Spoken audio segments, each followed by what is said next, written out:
শুরু করুন বিদা। আমি পেছন থেকেই বলছি। আমার মা খুব সুন্দরী ছিলেন, বয়স খুব কম ছিল, 10-11 বছর হবে। তো মা সংসার ব্যাপারে কিছু বুঝতো না। তো বাবার একটু আমার মার সাথে রাগারাগি ছিল না, দাদাকে খুব ইয়ে করতো যে তুমি কেন আমাকে এত ছোট একটা মেয়ে বিয়ে দিয়েছো যে সংসার ব্যাপারে কিছু বুঝে না। তো এরকম করে বাবা বিয়ের কিছুদিন পরেই চলে গেছে। পরে যাই হোক, একটা সময় আমি পেটে আসি আমার মার। তো তখন থেকে আমার বাবা আবার বাড়িতে কম আসতো, ঢাকায় বেশি থাকতো। কি করতেন ঢাকাতে? ঢাকায় তখন সে ওই যে হোটেলে চাকরি করতেন। জি। তারপরে আমি হওয়ার পরে আমার বাবাকে খবর দিয়েছেন দেখার জন্য। তো আসছে উনি, আসার পরে আবার চলে গেছেন। তো বাবা বাড়িতে আসা যাওয়ার খুব গ্যাপ ছিল। তো এটা হয়তো বা আমার মার পছন্দের ছিল না। পরে এক সময় উনি আরেকটা সম্পর্কে জড়িয়ে যান। আপনার বাবা? না, আমার মা। আপনার মা আরেকটা সম্পর্কে জড়িয়ে যান? জি। আমি তখন 15 কিংবা 20 দিনের মতো আমার বয়স। ওই সময়টাতে আরেকটা সম্পর্কে জড়িয়ে যায়? জি। ওকে। পরে হচ্ছে মা আমাকে রেখেই চলে গেছেন, ওনার সাথে চলে গেছেন।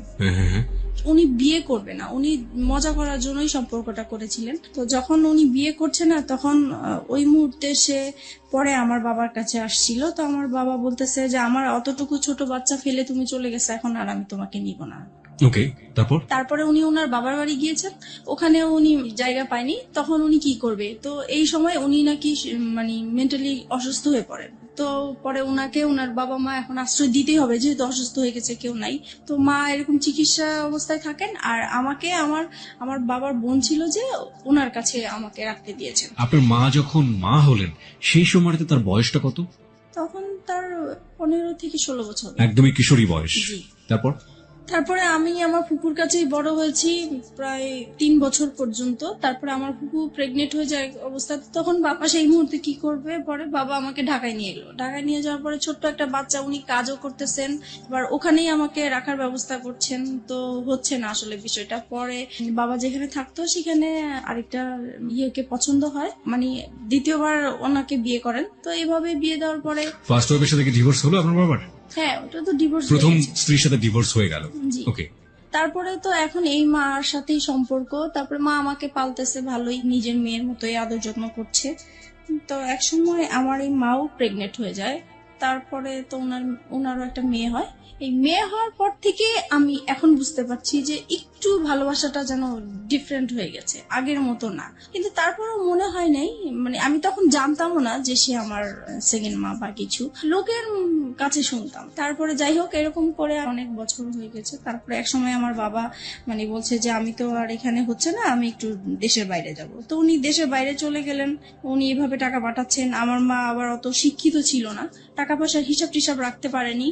তো বাবার মাঝখানে খুব অসুস্থ হয়ে যায়। অসুস্থ হওয়ার পরে থেকে উনি চলে আসার পরে বাবার ধারণা ছিল যে তার ব্যাংকে হয়তোবা কিছু টাকা আছে যেটা দিয়ে উনি কিছু করতে পারবেন। তো বাবা এসে দেখে যে আসলেই কোনো টাকা পয়সা নাই। তারপর থেকে তো মার সাথে মানে রাগারাগি, তারপরে মারধর করে একটা সময় মাকে। এগুলো আপনি নিজের চোখে দেখেছেন? নিজের চোখে দেখেছি। মানে বাবার ধারণা ছিল যে আমার মা হয়তো বা তার বাবার বাড়ি টাকাগুলো দিয়ে দিয়েছেন এর জন্য। তো এর জন্য খুব মারধর হতো। মানে এই বিষয়গুলো আমার খুব মানে ব্রেনে কাজ করতো যে কেন এরকম হলো। তো এগুলো দেখতে দেখতে একসময় খুবই অসুস্থ হয়ে যায় আমি। তো আমার বাবার দুঃসম্পর্কে একটা ভাই আছেন, উনি হচ্ছে ডাক্তারের কম্পাউন্ডারে চাকরি করতেন। তো আমাকে বলেছে তুমি যেহেতু অসুস্থ হয়ে গেছো, তাহলে চলো তুমি আমার ডাক্তার তোমাকে দেখাবো। তো গিয়েছি, ওখানে আমার প্রেশার মাপে প্রচুর হাই প্রেশার হয়ে গেছে। তো উনি বলতেছে ওষুধ দিয়েছেন কিছু, আর এমনিতে সাজেস্ট করেছেন যে যদি বাইরে কোথাও বেরিয়ে আসে তাহলে ভালো হবে। তো তখন আমার ওই চাচাটা বলতেন যে ঠিক আছে, তাহলে চলো আমার বোনের বাড়ি তুমি বেড়ায় আসবা। তো বাবাকে বললো, পরে আমি ওখানে গিয়েছি। ওখানে যাওয়ার পরে হচ্ছে ওই চাচার বোনের হচ্ছে ননদের ছেলের সাথে আমার পরিচয় হয় ওখানে। ওকে। উনি দেখে আমাকে পছন্দ করে এক সময় আমাকে ফোর্স করে ওনাকে ভালোবাসার জন্য। তো আমি বলতেছি যে তখন কোন ক্লাসে পড়েন আপনি? তখন 6 ক্লাস 6 পড়েন। তার মানে আপনার বয়স 11 থেকে 12 বছর। যে ছেলেটা আপনাকে প্রপোজ করলো সে আলটিমেটলি আপনার ওই ডাক্তার কম্পাউন্ডারের কোন এক আত্মীয়, রাইট? জি। ওকে। সেই ছেলেটার বয়স কত ছিল?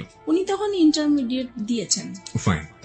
তারপর আমাকে বলতেছে যে তোমাকে আমার খুব পছন্দ হয়েছে, তোমার সাথে আমি ভালোবাসার সম্পর্ক করতে চাই। তখন আমি বলেছি যে আমি তো করব না। তো বলতেছে কেন, তুমি কেন রাজি না? তো আমার ফ্যামিলির যে ব্যাপারগুলো এগুলো নিয়ে তার সাথে ডিসকাস করলাম। তখন সে বলতেছে যে দেখো, আমি তোমাকে পছন্দ হয়েছে, তোমার কি আছে না আছে এগুলো আমার দরকার নেই, তোমার সাথে আমার বিয়ে হবে এটাই হচ্ছে বড় কথা, আর কারো দরকার নেই। তো তখন আমি বললাম যে ঠিক আছে, এটা নিয়ে আমি চিন্তা করব, তারপর আপনাকে জানাবো। তো বলতেছে তুমি তো চলেই যাবা, তাহলে তোমার সাথে আমার যোগাযোগ হবে কিভাবে? তখন পরে ওনার অ্যাড্রেসটা নিয়ে আসলাম আর আমার অ্যাড্রেসটা দিয়ে আসলাম। তারপরে হচ্ছে উনি অনেকদিন পরে আমাকে একটা চিঠি পাঠায়।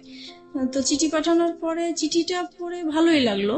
পরে আমি এই চিঠিটা নিয়ে অনেক ভাবতে থাকলাম যে লোকটা তো আমাকে মনে হয় সত্যি সত্যি ভালোবাসে।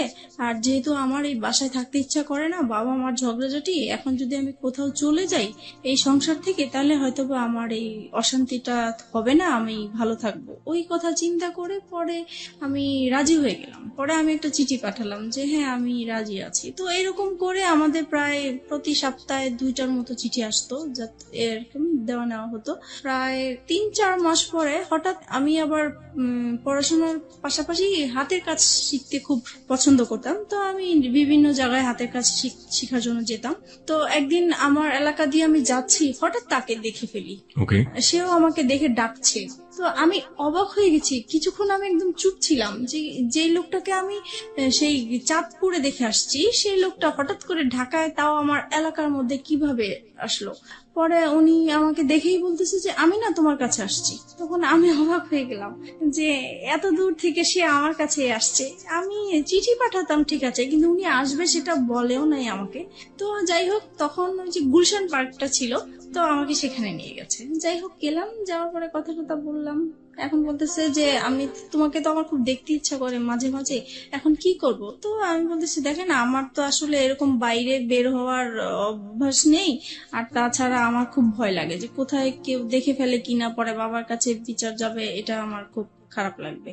তো বলতেছে যে না, দেখবে না, তুমি ওইভাবেই আসবে। তো এরকম করে প্রায় 2-3 মাস পর পর আমাদের দেখা হতো। 2-3 মাস পর পর ও ঢাকাতে আসতো ওর বাড়ি থেকে আপনার সাথে দেখা করার জন্য? উদ্দেশ্যটা ছিল আমার সাথে দেখা করার, কিন্তু ওর রিলেটিভ থাকতো ঢাকা, ওখানে আসতো। তো তারপরে একটা সময় ওর রেজাল্ট ভালো হয়। আপনি ঢাকায় কোথায় থাকতেন সেই সময়টা? আমি ঢাকায় হচ্ছে মহাখালী থাকতাম। মহাখালী থাকতেন। হ্যাঁ, যেটা বলছিলেন যে ওর রেজাল্ট ভালো হয়নি, মানে ইন্টারের রেজাল্ট ভালো হলো নাকি অন্য কোনো পরীক্ষা? না, ইন্টারভিউ। ও এইচএসসি তে ভালো করলো না, কি ছিল রেজাল্ট? মানে ফেল করেছে সে। ওকে, ভালো না হওয়া বলতে মানে ফেল করেছে, তো ভয়াবহ খারাপ। ওকে। তো ফেল করেছে। পরে হচ্ছে তার বাবা খুব চাপ দিল। তো বলতেছে যে তুমি বাড়িতে সারাক্ষণ থেকেও যদি পড়াশোনা ভালো না করো, ওদের দোকান ছিল, তো বলতেছে দোকানেও বসবে, দেন পরীক্ষাটাও দিবে এবার। তো এখন তো ঢাকায় পার্মানেন্টলি চলে আসলো, তো আমাদের প্রায় এরকম দেখা হতো। পরে এই বিষয়টা নিয়ে আমি আমার বাবা মাকে জানাই। বাবা মাকে তো জানানো উচিত, মাকে জানাচ্ছি প্রথমে। পরে মা বলতেছে যে করো, যেটা তোমার ভালো মনে হয় সেটাই করো। আমি চাইবো না যে তুমি এমন কিছু করো যে আমাদের এলাকার মধ্যে একটা নাম আছে, আমি চাই না সেইটা আমাদের খারাপ কিছু আসুক। আপনার মা এটা আপনাকে বললো? জি। ওকে, আপনি মাকে কি বলেছিলেন? বলেছিলাম ও আমাকে পছন্দ করে, আমিও ওকে পছন্দ করি। দুজনেই আপনারা দুজনকে পছন্দ করেন। তারপর আমাদের সম্পর্কটা কন্টিনিউ হতে থাকে। তারপরে একটা সময় আমার বাবা খুব ঝগড়াঝাটি করে, আর ওই একই বিষয়কে কেন্দ্র একই করে? বিষয় নিয়ে। সেই দিন একদম খুবই খারাপ পর্যায়ে। তখন স্বাভাবিক ভাবেই সন্তানরা মার সাপোর্টই নিয়ে থাকতো, তো আমিও মার সাপোর্টে কথা বলতাম। তো এই কথা বলাতে বাবা মানে আমার উপর খুব বিরক্ত হতো। পরে একটা সময় বলে উঠলো যে তুমি কার জন্য কথা বলছো, তুমি জানো এটা যে তোমার মানা? আমি এতদিন মানুষের কাছে শুনে আসছি, বাবা মার মুখ থেকে কখনোই শুনিনি।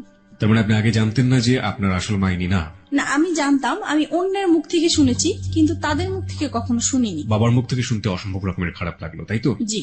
ওকে। তখন থেকে আমার মানে কথাটা মানে খুব কানে লাগছে যে আসলেই কি এরকম? আমি তো এতদিন মানুষের কাছে শুনেছি, তাহলে তো সত্যি এরকম, তাহলে তো আমার সেই মার সাথে দেখা করা উচিত। তারপরে হচ্ছে আমি সবসময় ভাবতে থাকি যে কিভাবে দেখা করব। তো এক সময় আমাদের একটা নেবার ছিল, উনি এক সময় আমাদের গ্রামের বাড়ির ছিলেন। তো আমারও খুব উৎসাহ হলো যে তাহলে তো ওনার মাধ্যমে দেখা সম্ভব। তো বলছে যদি আপনি দেখা করাই দিতে পারেন আমার খুব ভালো হতো। তো বলছে তোমার মা তো সবসময় তোমার জন্য কান্নাকাটি করে, তাহলে আমি এবার বাড়ি যেয়ে বলবো তাকে। তারপরে উনি আপনার মার সম্পর্কে একটু জানি, ততদিনে কি বিয়ে হয়েছে আপনার মার? হ্যাঁ, যখন অসুস্থ হয়ে যায় তখন তার ভাইরা ওই লোকটাকে ধরে তারপরে মানে তার সাথে বিয়ে জোর করে বিয়ে দিয়ে দেয়। জি, ওকে, বিয়ে করে দেয়। তারপরে ওই সম্পর্কে আছেন উনি। এখন এক্সিস্টিং ওই সম্পর্কে আছেন। জি। ওকে, ফাইন। তারপর আপনি মার সঙ্গে দেখা করলেন, তারপর কি হলো? তারপরে আমার মা আসলেন, আসার পরে দেখা করলাম, দেখা করার পর উনি প্রথমে দেখে কান্নাকাটি করলো, যেটা স্বাভাবিক। তো আমার না মার জন্য কোনো ফিলিংস আসে নাই, আমার বিশ্বাসই হচ্ছে না যে এ আমার মা, এই ভদ্র মহিলাটা মা। আম্মা। তারপরে হচ্ছে মানে কেমন জানি লাগতেছে আমার কাছে, খুবই অপরিচিত। আমার মা ডাকতেও ইচ্ছা করছে না, কিছুই না। তারপরে উনি আমাকে লাস্টে বললো, শুধু এটাই বললো যে তোমাকে আমি আমার ইচ্ছে করে ফেলে আসি নাই, আমার কিছু সমস্যা ছিল এই কারণে ফেলে আসছি। আমি তাকে কোশ্চেন করেছিলাম, আপনার মাকে আপনি কোশ্চেন করলেন প্রথম দেখাতে, তুমি আমাকে কেন ফেলে এসেছিলে? কেন ফেলে তখন আসছি? আপনার মা এই উত্তরটা দিয়েছিল। হ্যাঁ, তখন বলেছে আমি বাধ্য হয়েছিলাম। তো যাই হোক, উনি ওনার মতো বললো, কিন্তু তারপরও আমার মার জন্য আমার কোনো ফিলিংস কাজ করলো না। তারপরে উনি লাস্ট যে কথাটা বলেছেন যে তুমি একবার শুধু আমাকে মা ডাকো। তা আমি অনেক চেষ্টা করেছি কিন্তু পারিনি, ডাকার জন্য পারিনি, কারণ আমি তো তাকে কখনো দেখিই নেই, কিভাবে তাকে মা ডাকবো? হুট করে তো আর মা ডাকা যায় না। তারপরে হোক ডাকি নেই, তো আমি বলছি যে আপনার সাথে যদি আমার যোগাযোগ থাকে তাহলে আমি একসময় হয়তো বা আমার মুখ থেকে শুনতে পাবেন, কিন্তু এখন আমি বলতে পারবো না। তারপরে আমি বাসায় চলে আসি। বাসায় আসার পরে আমি ওই যার মাধ্যমে আমার মাকে পরিচয় হয়েছে, তো ওনাকে বলে দিছি যে আমি যে আমার এই মার সাথে দেখা করেছি এটা আমার এই মার কাছে বলবেন না, ইভেন কি আমার বাবার সাথেও বলবেন না। তো উনি বলছে ঠিক আছে, তুমি জানাতে না চাইলে বলবো না। তো আমিও জানাই না এই বিষয়টা, এইভাবেই আছে। তো আর কখনোই মনে হয় নাই যে আমার মার সাথে আমি দ্বিতীয়বার দেখা করি বা কথা বলি, এরকম কখনোই আমার ফিলিংস আসে নাই। তারপরে একটা সময় বাবার এরকম আরো বেশি জ্বালাচ্ছে, অশান্তি করছে। তারপরে চিন্তা করলাম যে বিয়ে করে ফেলি, তাহলে চলে গেলে আর বাবা মার এই ঝগড়াঝাটি দেখতে হবে না। তখন আপনার বয়স কত? তখন 14-15 হবে। ওই ছেলেটার সাথে এই চিন্তা ভাবনা করছেন, জি, এবং পরিবার থেকে এই ধরনের অশান্তি থেকে বের হয়ে যাওয়ার বের জন্য হওয়ার জন্য। এই ধরনের প্ল্যান। জি, ওই ছেলেটাকে কি মনে প্রাণে তখন ওই ছেলেটার প্রতি এক ধরনের এফেক্টেড হয়ে যাওয়া, একদম অদ্ভুত রকমের ভালো লাগা, ওকে দেখলে না দেখলে ভালো লাগে না, একেবারে মজে আছেন ওর প্রেমে, এরকম একটা ব্যাপার কি ছিল? এইরকম কিছু ছিল, কিন্তু আমার বেশি কাজ করতে হলো যে এখান থেকে আমাকে বের হতে হবে, ওকে, সেটা যে কোনো ভাবে হোক না কেন। যে কোনো ভাবেই হোক। কেন বেরোতে হবে? কারণ এখানে যে মা বাবা ঝগড়াঝাটি করছে, এগুলো আমি যত দেখছি ততই আমি অসুস্থ হয়ে পড়ছি। যে আপনি চেষ্টা করছিলেন যে কোনো ভাবেই হোক না কেন আপনার এই পরিবার, যে পরিবারে আপনি বড় হয়েছেন, সেই পরিবার থেকে যে কোনো ভাবে বের হয়ে যাওয়ার। তারপর তারপরে আমি ওকে বললাম বিয়ের কথা। তো সে বলল যে এখন বিয়ে করব, এখন তো আমি নিজের পায়ে এখনো দাঁড়াতেই পারি নাই। তো আমি বলছি যে দেখো, এখন আমাকে এখান থেকে বের হতেই হবে। তো সে বলল যে ঠিক আছে, আমি আমার বাবা মাকে বিষয়টা জানাই। তো সে তার বাবা মাকে জানিয়েছে। তো ওনারা প্রথমে রাজি হয়নি, পরে ও একটু রাগারাগি করলো ফ্যামিলিতে। তখন ওর বাবা এক সময় মেনে নিল যে ঠিক আছে, তুমি যেটা বলছো সেটা, তবে আমরা যাব, কথা বলবো ওদের সাথে। তারপরে ততদিনে ও তো ওর বাবার দোকানে বসে কাজ করছে এবং পাশাপাশি পড়াশোনা করছে, ইন্টারমিডিয়েট ফেল করেছে সবগুলো, তাই তো? ওকে। তখন তারপরে আমি বললাম যে না, আমি এটা ফ্যামিলিগত ভাবে করতে চাচ্ছি না। তখন বলছে কেন? আমি বলতেছি এখানে অনেকগুলো প্রবলেম আছে, আমি তো তোমাকে আগেই বলেছি যে আমার বাবার টাকা পয়সা নাই, সে অনুষ্ঠান করে বিয়ে দিতে পারবে না। তারপরে বলতেছে দেখো, বাবা মা এখন চাচ্ছে, কি করব?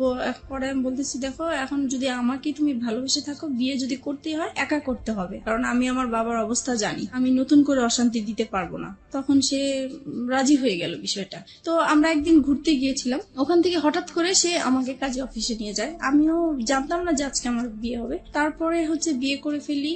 তখন আমার 18 বছর হয়নি, কিন্তু ওখানে 18 বছর দেওয়া হয়েছে। 3 লাখ টাকা কাবিননামা হয়। বিয়ে করার পরে এখন ওর বাবা মার কাছে জানিয়েছে। ওর বাবা মা বলছে আমরা যেখানে রাজি হয়েছিলাম তুমি সেখানে একা কেন করতে গেলে? রাইট। তারপরে বলতেছে তাহলে তুমি আমার বাড়িতে আর উঠবা না। তো এখন ও কোথায় যাবে? পরে কি করব, আমি আমাদের বাসায় নিয়ে আসলাম। পরে মাকে বলেছি, বাবাকে বলেছি, কারণ তাদের, আমার মনে হচ্ছে তারা খুশি হয়েছে, যেহেতু তাদের কোনো টাকা পয়সা খরচ হচ্ছে না। তারপরে যাই হোক, আমরা ওখানেই ছিলাম প্রায় 2-3 মাস। পরে আমার হাজবেন্ডের খালা আছে, বড় খালা, ওরা সবাই ওই খালার কথা শুনেই চলে। তো ওনাকে জানিয়েছে বিষয়টা। তো উনি ওর বাবাকে যেভাবেই হোক ম্যানেজ করেছে। 2-3 মাস পরে আমাকে মেনে নেওয়া হয়। পরে আমি ওর সাথে চাঁদপুরে চলে গেলাম। আমার শ্বশুর মানে মেনে নিতে হবে দেখেই মেনে নেওয়া, কিন্তু মন থেকে যে মেনে নেওয়া সেটা আসলে হয়নি। ওনাকে সালাম করলে কখনোই সালামের উত্তর নিত না। আচ্ছা। তাছাড়া আমার সাথে কথা বলতো না। তারপরে আমি যদি ভাত বাড়তে যেতাম টেবিলে, উনি কখনোই খেতে আসতো না। আর সারাক্ষণ ওনার ছেলেকে বকা, এমনকি আমার সামনে মারতেও গিয়েছে যে কেন তুমি এরকম মেয়ে বিয়ে করলা। বড় ছেলে নিয়ে সবারই একটা আশা ছিল। তারপর হয়েছে যেটা এখন শাশুড়ি কেমন ব্যবহার করতো, বাকি মেম্বার যারা ছিল তারা কেমন ব্যবহার করতো? মোটামুটি ভালোই ছিল, কিন্তু শাশুড়ি ননদ এরা সবসময় আমাকে ভুল ধরার চেষ্টা করতো। আচ্ছা। তাদের মন পাওয়ার জন্য আমি সবকিছু কাজ করেছি, তারপরেও সব সময় ভুল ধরতেই থাকতো। এক সময় হয়েছে কি, বড় ধরনের একটা ঝগড়া হয়েছে। সেটা হচ্ছে আমার শ্বশুর শাশুড়িরা ওনারা চিটাগাং গিয়েছে বেড়ানোর জন্য। যেহেতু ঢাকায় বড় হয়েছি, পুকুর দেখে আমার খুব ইচ্ছা হয়েছে যে আমি একটু পুকুরে গোসল করবো। ওকে। ওনাদের বাড়ির কেউ আবার পুকুরে গোসল করেন, ওনারা খুব পর্দাশীল মানুষ। ছেলের বউ কেন পুকুরে গোসল করবে, কিন্তু পুকুরটা চারপাশে ঢাকা ছিল। ওকে। তারপরেও মানে পুকুরটা পর্দাসীন পুকুর।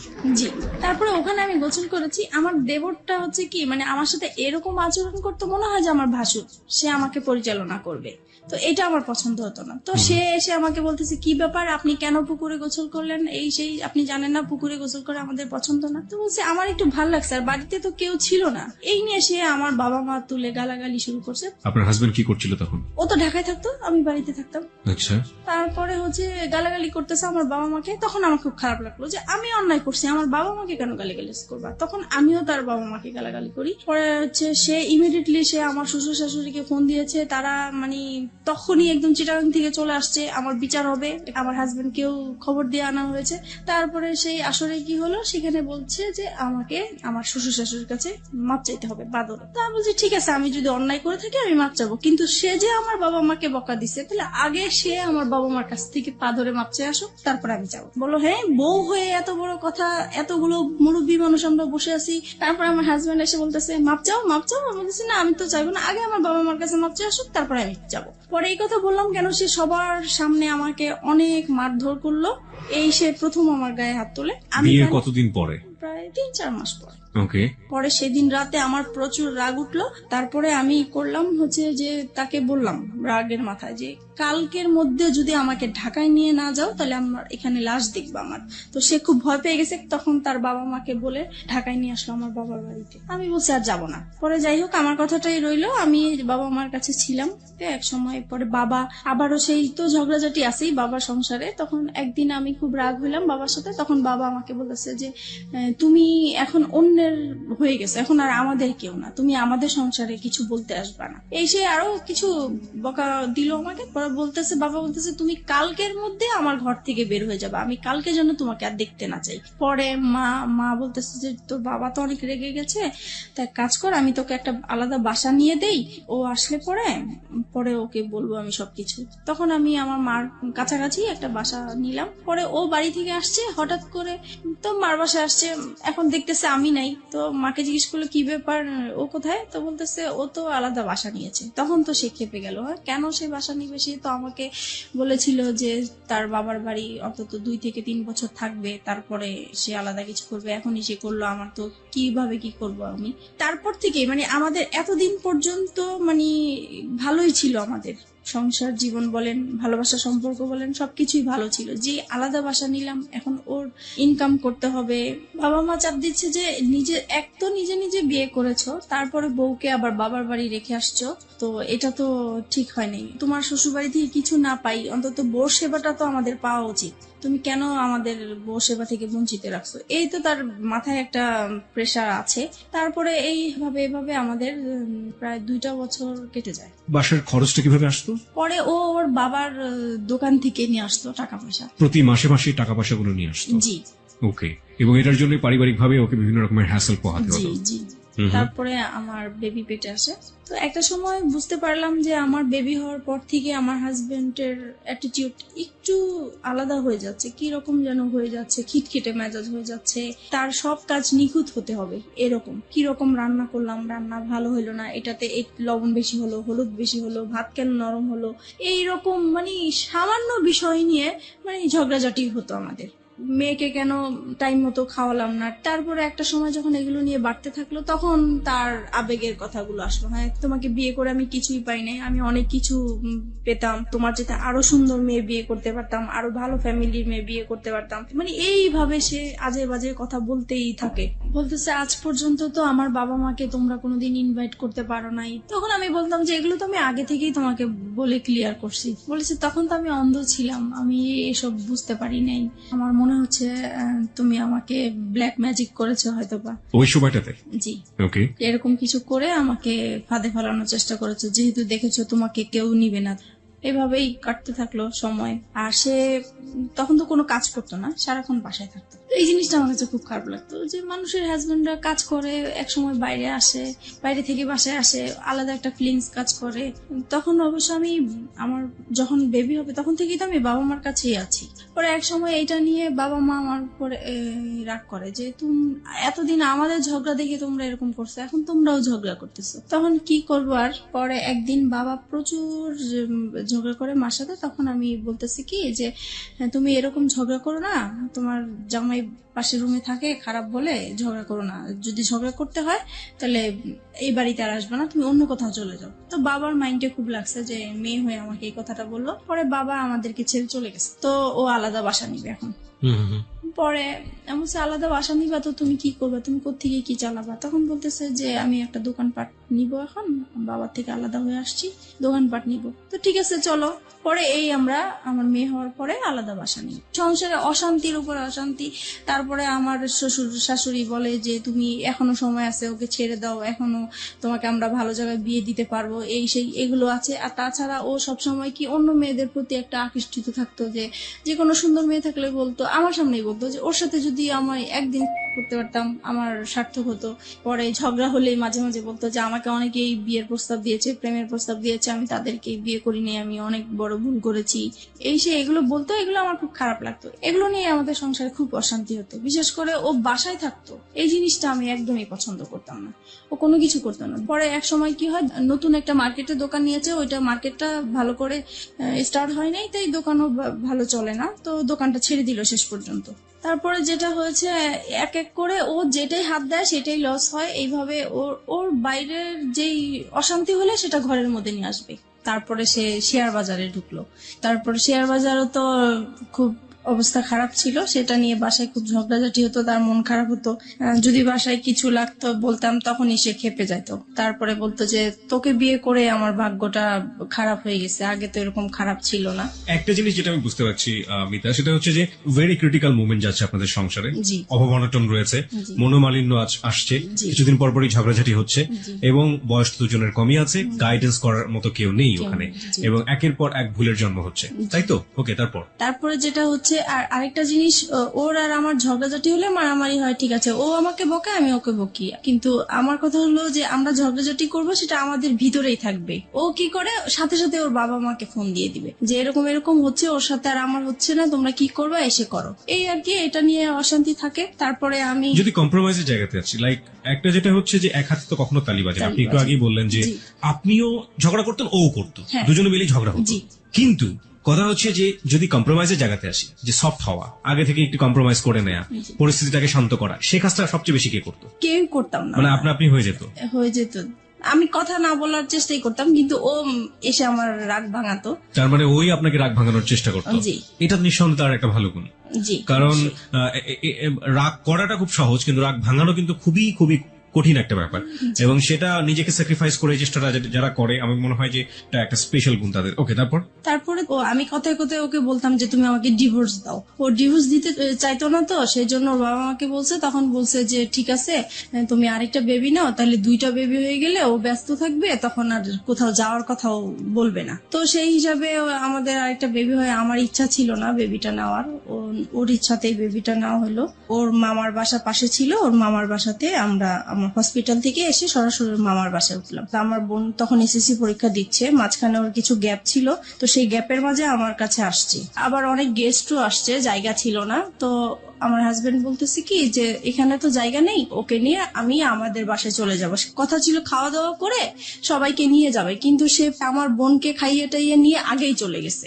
তারপর যাই হোক এরকম গিয়েছে, হঠাৎ করে সে আর কি মানে আমার বোনের সাথে সে একটা অনৈতিক কাজ করতে গিয়েছিল, সেটা আমি বুঝতে পারি নাই, আমি 3 মাস পর জানতে পেরেছি। আপনি 3 মাস পরে এটা জানতে পারেন? জি। কিভাবে জানতে পারেন? আমি মানে ও আসতো না তো, গ্যাপ ছিল, তখন আমি জিজ্ঞেস করছি কি ব্যাপার, ও আমার বাসায় আসে না কেন, আমি তো এরকম কিছু করি না যে ও আসা বন্ধ করে দিবে। তখন মা বলতেছে যে ও আর যাবে না তোমাদের বাসায়। তখন আমি বললাম যে কেন যাবে না, তখন সে কথাই বললো আর কি। তার মানে আপনার বোন গিয়ে আপনার মাকে বলেছিল এবং পরবর্তীতে আপনার মা আপনি জিজ্ঞেস করার প্রেক্ষাপটে আপনাকে এটা বলেছিল। এই যে ঘটনাটা যখন আপনার হাজবেন্ড এরকম কাজ করলো, তখন আপনাদের সাথে মানসিক যে সম্পর্ক হাজবেন্ড ওয়াইফের মধ্যে, সেই সম্পর্ক কি অবস্থায় ছিল? তখন তো খারাপ ছিল, খুব খারাপ অবস্থায় ছিল। জি। ওকে, তারপরে এটা জানার পরে আমি ওকে প্রশ্ন করলাম যে তুমি এরকম কিছু করেছো কিনা, তো সে বলতেছে যে না আমি এরকম কিছুই করি নাই। তারপরে সে উল্টা আমাদেরকে বলতেছে যে তোমার মা তোমার বোনের নামে আমি মানহানি মামলা করব, কেন তোমরা আমার নামে এরকম কিছু করেছো। তখন আমি মানে অবাক হয়ে গেলাম যে সে অন্যায়টা করলো, তারপরও স্বীকার করতেছে না। আর আমার মা বোন কখনোই মিথ্যা বলবে না, আর নিজের মান সম্মান নিয়ে তো কখনোই মিথ্যা বলার প্রশ্নই আসে না। তারপর এক সময় আমি আত্মহত্যা করার চেষ্টা করলাম, মানে বাসা থেকে বের হয়ে যাচ্ছি, রাগ হয়ে যে তার সাথে আমি আর থাকবো না, সে এরকম একটা কাজ করতে পারলো। তারপরে আমি যখন বাসা থেকে বের হয়ে যাচ্ছিলাম তখন সে আমার হাতে পায়ে ধরে মাপ চাইলো, বলতেছে সরি আমার ভুল হয়ে গেছে, আমি আর এরকম কিছু করব না, কিন্তু তুমি কাউকে বলো না, আমার আত্মীয় স্বজন কাউকেই বলবা না তুমি। তারপরে যাই হোক আমি আবারও সংসার এইভাবেই করতে থাকলাম। তো কিন্তু আমি যতই মানে চেষ্টা করতেছি সংসার করার জন্য, যতই অশান্তি হোক না কেন, কিন্তু সে একের পর এক ঝগড়াঝাটি অশান্তি আছে। আমার পরে লাস্টের দিক দিয়ে আর ভাল লাগলো না, প্রচুর মারামারি হতো আমাদের। আপনিও মারতেন? আমিও মারতাম, দুজন মিলে মারামারি করতেন? জি। ওকে। তারপরে এরকম অশান্তি ভাল লাগতো না, মন সবসময় খারাপ থাকতো। তাছাড়া মানে আর আমার ও খুব বেশি যন্ত্রণা করতো, আমি নাকি বেশি ঘুমাই, আমি খুব অলস, ঘরে কাজ করতে চাই না, ঘুমালে উঠতে চাই না। তারপরে টিভি দেখি আমি খুব বেশি, আমার খুব বাজে অভ্যাস, আমার জন্য আমার সন্তানরাও নষ্ট হয়ে যাচ্ছে, এগুলো নিয়ে খুব। আপনারা যে মারামারি করতেন আপনাদের ছেলেমেয়েদের সামনেই মারামারি করতেন? হ্যাঁ, সামনেই করতাম। ওরা খুব ভয় পেত, কান্নাকাটি করতো, কিন্তু কিছু করার ছিল না, হয়ে যেত। ফিরে যাচ্ছি মিতার কাছে। মিতা, তারপর কি হলো? পরে এক সময় রোজার ঈদ সামনে আসলো, ঈদের শপিং করা নিয়ে আবার আমাদের খুব ঝগড়া হলো, মাঝখানে মারামারি এইরকমই। আর সে সব সময় ঈদের সময় সে বাড়িতে যায় ঈদ করে, আর আমি বাচ্চাদেরকে নিয়ে ঢাকায় ঈদ করি। আমি বাড়িতে যেতে চাই না, বাচ্চারাও বাড়িতে যেতে চায় না, তাই আমাদের আর যাওয়া হয় না। কিন্তু সে তার বাবা মার সাথে ঈদ করবে, সেজন্য প্রত্যেকটা ঈদই সে তার বাবা মার সাথেই করে। আমরা বেশি দামি দামি জিনিস চাই, আগে কম দামি জিনিস পড়েছি, এখন কেন উপরের দিকে নজর আমার, এইভাবে ঝগড়াঝাটি হয়। তারপর সে বাড়িতে চলে যায়। অশান্তির জন্য আমি ভাল লাগতো না দেখে তাই একটু হাতের কাজ করা শুরু করেছিলাম। তো হাতের কাজের বিজ্ঞপ্তি দিয়েছিলাম, বিজ্ঞপ্তির জন্য আমার মোবাইল নাম্বারটা শো করা হয়েছিল একটা কাগজে, লিফলেট। জি। তারপরে ওগুলা শেখানোর জন্য নাম্বার দিয়েছিলাম। তো আমি ভাবছি ওখান থেকে হয়তো বা ফোন টোন এসছে, তো রিসিভ করেছি। একটা লোক আর কি এরকম দুষ্টামি করতেছে, কথা বলতেছে। তো আমি বলছি আপনি কিসের জন্য ফোন করেছেন? বলতেছে এমনি আমার ভালো লেগেছে তাই ফোন করছি। তো আমি পরে ফোনটা রেখে দিছি, আমি আর কথা বলি নাই। তো উনি প্রায় এরকম 2-3 দিন ফোন দিত। তারপরে এক সময় বলতেছে যে আসলে আমি আপনার সাথে ফ্রেন্ডশিপ করতে চাই। সেই সময় কি আমার তো মন মেজাজ খারাপ ছিল, ভালো লাগতো না। তখন কেন জানি হঠাৎ করে মনে হয়েছে যে সে শুধু ফ্রেন্ডশিপ করতে চায়, কথাই বলতে চায়, তাই কথা বললে সমস্যা কি। সপ্তাহখানিক কথা বলেছি পরে একদিন সে আমাকে বলতেছে কি যে আপনাকে আমি দেখতে চাই একটু। যাই হোক আমরা রাজি হয়েছি দেখা করার জন্য, দেখা করতে গিয়েছে আমার বাসায়। 1 সপ্তাহের মধ্যে আপনি রাজি হয়ে গেলেন? জি। তারপরে দেখা করলাম, পরে সে আমাকে মানে একটা কথা বললো যে আচ্ছা আমরা তো ফ্রেন্ডশিপ আছি, আমরা কি ফ্রেন্ডশিপের বাইরে অন্য কিছু করতে পারি? তো আমি বলছি কিরকম? বলতেছে যা হয় আর কি। তো আমি বুঝতে পারছি উনি খারাপ কিছু ইঙ্গিত দিয়েছে আমাকে। তো আমি বলছি না, এটা আমার পক্ষে সম্ভব না। তারপর এই বলে আমি পরে ওখান থেকে তার সাথে আমার সম্পর্ক শেষ হয়ে গিয়েছে। Fine, let me no one thing, আপনার সম্পর্কে উনি কতটুকু জানতেন? আপনার যে 2টো সন্তান আছে? আমি সবই বলেছি, আমাদের কথা এগুলোই হতো, আমার সংসারে কি হয়েছে না হয়েছে, আমার কিভাবে বিয়ে হয়েছে। আপনি সবকিছুই 1 সপ্তাহের মধ্যে তাকে শেয়ার করে দিয়েছেন? জি। মানে আমার তো কখনোই ফ্রেন্ড ছিল না, তাই প্রথম তাকে পেয়েছি, ফ্রেন্ডশিপ যেহেতু করে ফেলেছি সেজন্য আমি আমার কথাগুলো বলেছি, মানে একটু হালকা হওয়ার জন্য বলতে চেয়েছিলাম। Okay fine. এবং এটা জানার পরে সে আপনাকে ফার্স্ট দেখা হতে সে আপনাকে ধরনের একটা অফার করলো? জি। তারপরে আমার কাছে খুব খারাপ লাগলো বিষয়টা, যে আমি তাকে তো সবকিছু আমি তাকে বলেছি, সে কেন আমাকে এই ধরনের প্রস্তাব দিবে। পরে আমি আর তার সাথে কথা বলি নাই। পরে সে ফোন দিত আমাকে, প্রায় আমি রিসিভ করতাম না। পরে অনেক ডিস্টার্ব করতো দেখে পরে একদিন রিসিভ করে বলতেছে আপনি আমাকে আর ফোন দিবেন না, আপনার সাথে আমি আর কথা বলতে চাই না। তো যাই হোক এখানে স্টপ হয়ে গেল।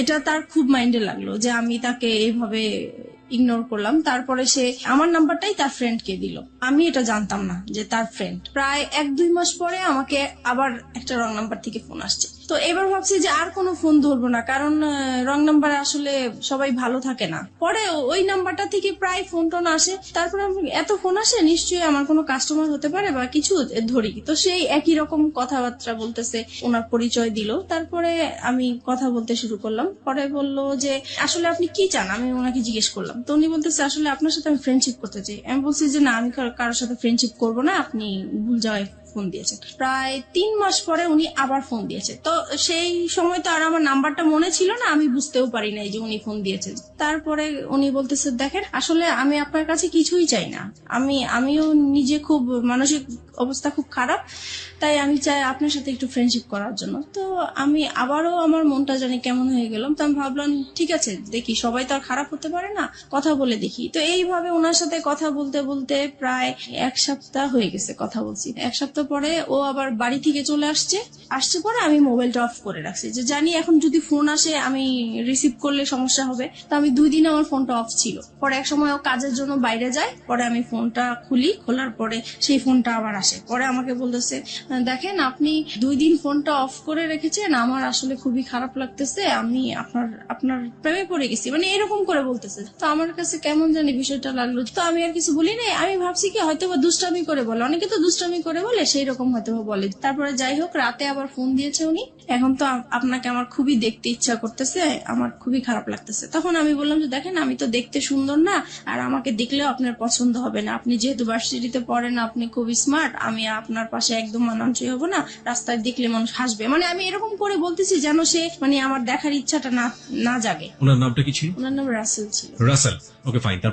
তারপরে হচ্ছে এখন বলতেছে দেখা করব। তো আমি ভাবলাম যে দেখা করব তো, আর আমার এই বিজনেসের কারণে আমার কাঁচামাল আনার জন্য মার্কেটে যেতে হয়। তো আমি বলতেছি তো ঠিক আছে, আমার তো শুক্রবারে শপিং এ যাব আমি, তখন হয়তোবা সেই ইয়েতে আপনি যদি মার্কেট আসেন তাহলে আমি ওখানেই দেখা করতে পারবো। তো উনি রাজি হয়ে গেল। নির্দিষ্ট জায়গা বললাম, ওখানে উনি গাড়ি নিয়ে দাঁড়িয়েছিল আমার জন্য। তারপর ওনাকে দেখে মানে আমি খুব অবাক হয়ে গেলাম যে অনেক সুন্দর লোকটা। উনি আমাকে দেখে হাসতেছে মিটমিট করে। তো আমি জিজ্ঞেস করলাম আপনি কেন হাসতেছেন? বলতেছেন আপনি তো ফোনে অনেক কিছুই বলছেন, আপনি তো অনেক সুন্দর। তো যাই হোক, এভাবে কথা বলতে বলতে পরে উনি বললো আর কি যে ওনার একটা সম্পর্ক, একসাথেই পড়াশোনা করতে একটা মেয়ের সাথে, ওনার সাথে সম্পর্ক নষ্ট হয়ে গিয়েছে, তাই তারপরে উনি ব্যবসা করতো, যে ওনার ব্যবসায় লস খেয়েছে, সবকিছু মিলিয়ে ওনার খুব অশান্তি, মন ভালো না, তাই সেজন্য একটা ফ্রেন্ড চায়। তো আমার সাথে এই জন্য ফ্রেন্ডশিপ করেছে। প্রত্যেক শুক্রবারই আমরা দেখা করতাম ওনার সাথে। তখন আপনি হাজবেন্ডের সাথে থাকতেন? জি। আপনার হাজবেন্ড এগুলো জানতো? কেউই জানতো না। কন্টিনিউয়াসলি আপনি গোপন করে যাচ্ছেন বিষয়গুলো? আপনার হাজবেন্ড কখনো আপনার মোবাইল চেক করতো? না, কখনোই চেক করতো। আচ্ছা, আপনি যে কথাগুলো বলতেন সেই সময়টা থেকে আপনার সন্তান আপনার পাশে থাকতো? না, কারণ ওরা তখন, আমার বড় বেবি তখন স্কুলে পড়তো, আর ছোটটা তো একদমই ছোট ছিল। তারপরে আপনি নীরবে নিভৃতে একা তার সাথে কথা বলতেন। প্রিয় শ্রোতা, গ্রাফটা একটু আবিষ্কার করার চেষ্টা করছি, এবং এটা এমন একটি ঘটনা যেটা সমাজে একেবারেই ঘটে না তা না, হ্যাঁ, এবং একেবারে যে হরহামেশা ঘটে তাও না, ঠিক আছে? বাট সন্দেহের জায়গাগুলো একটু পরিষ্কার করার জন্য আসলে প্রশ্নগুলো করে। আপনার হাজবেন্ড আপনাকে সন্দেহ করতে, আপনি যেটা বলছেন, টুকটাক সন্দেহ করার জায়গাটা থেকে আপনি কখন আপনার হাজবেন্ডকে সন্দেহ করতেন? না, আমি কখনোই করতাম না। কেন করতেন না? কারণ আমি জানি সে এই টাইপের মেয়ে মানুষ, দেখলে সে তাকিয়ে থাকে, সে যাবে, সে মানে এরকম আছে, এর জন্য আমার সন্দেহ হতো না। আপনি কনফার্ম ছিলেন যে সেসব কাজ করে? সে মেয়ে মানুষের প্রতি একটু উইক আছে। একটা জিনিস একটু বলেন আমাকে, প্রতি শুক্রবারে তার সাথে আপনি দেখা করতেন, কোথায় দেখা করতেন? এটাও যে আমি মার্কেটে যেতাম, আমি আমার কাজে যেতাম, পাশে উনি থাকতো, এই আর কি। ওনার সাথে একসাথে মিলে শপিং করতেন? জি। How dare you! আপনার হাজবেন্ডের সামনে যদি পড়ে যেতেন কখনো? একবার এরকম হয়েছে, তো উনি খুব সন্দেহ করতো যে প্রায় শুক্রবারে কেন মার্কেটে যায়, আগে তো এত তাড়াতাড়ি মার্কেটে যেত না। আর একটা ঘটনা কি, মানে আমি মার্কেটে যাব, এই সময় আমার বিজনেসটাও খুব ভালো চলছিল, সেই উসিলা দিয়ে আমি মার্কেটেও যেতে পারছি।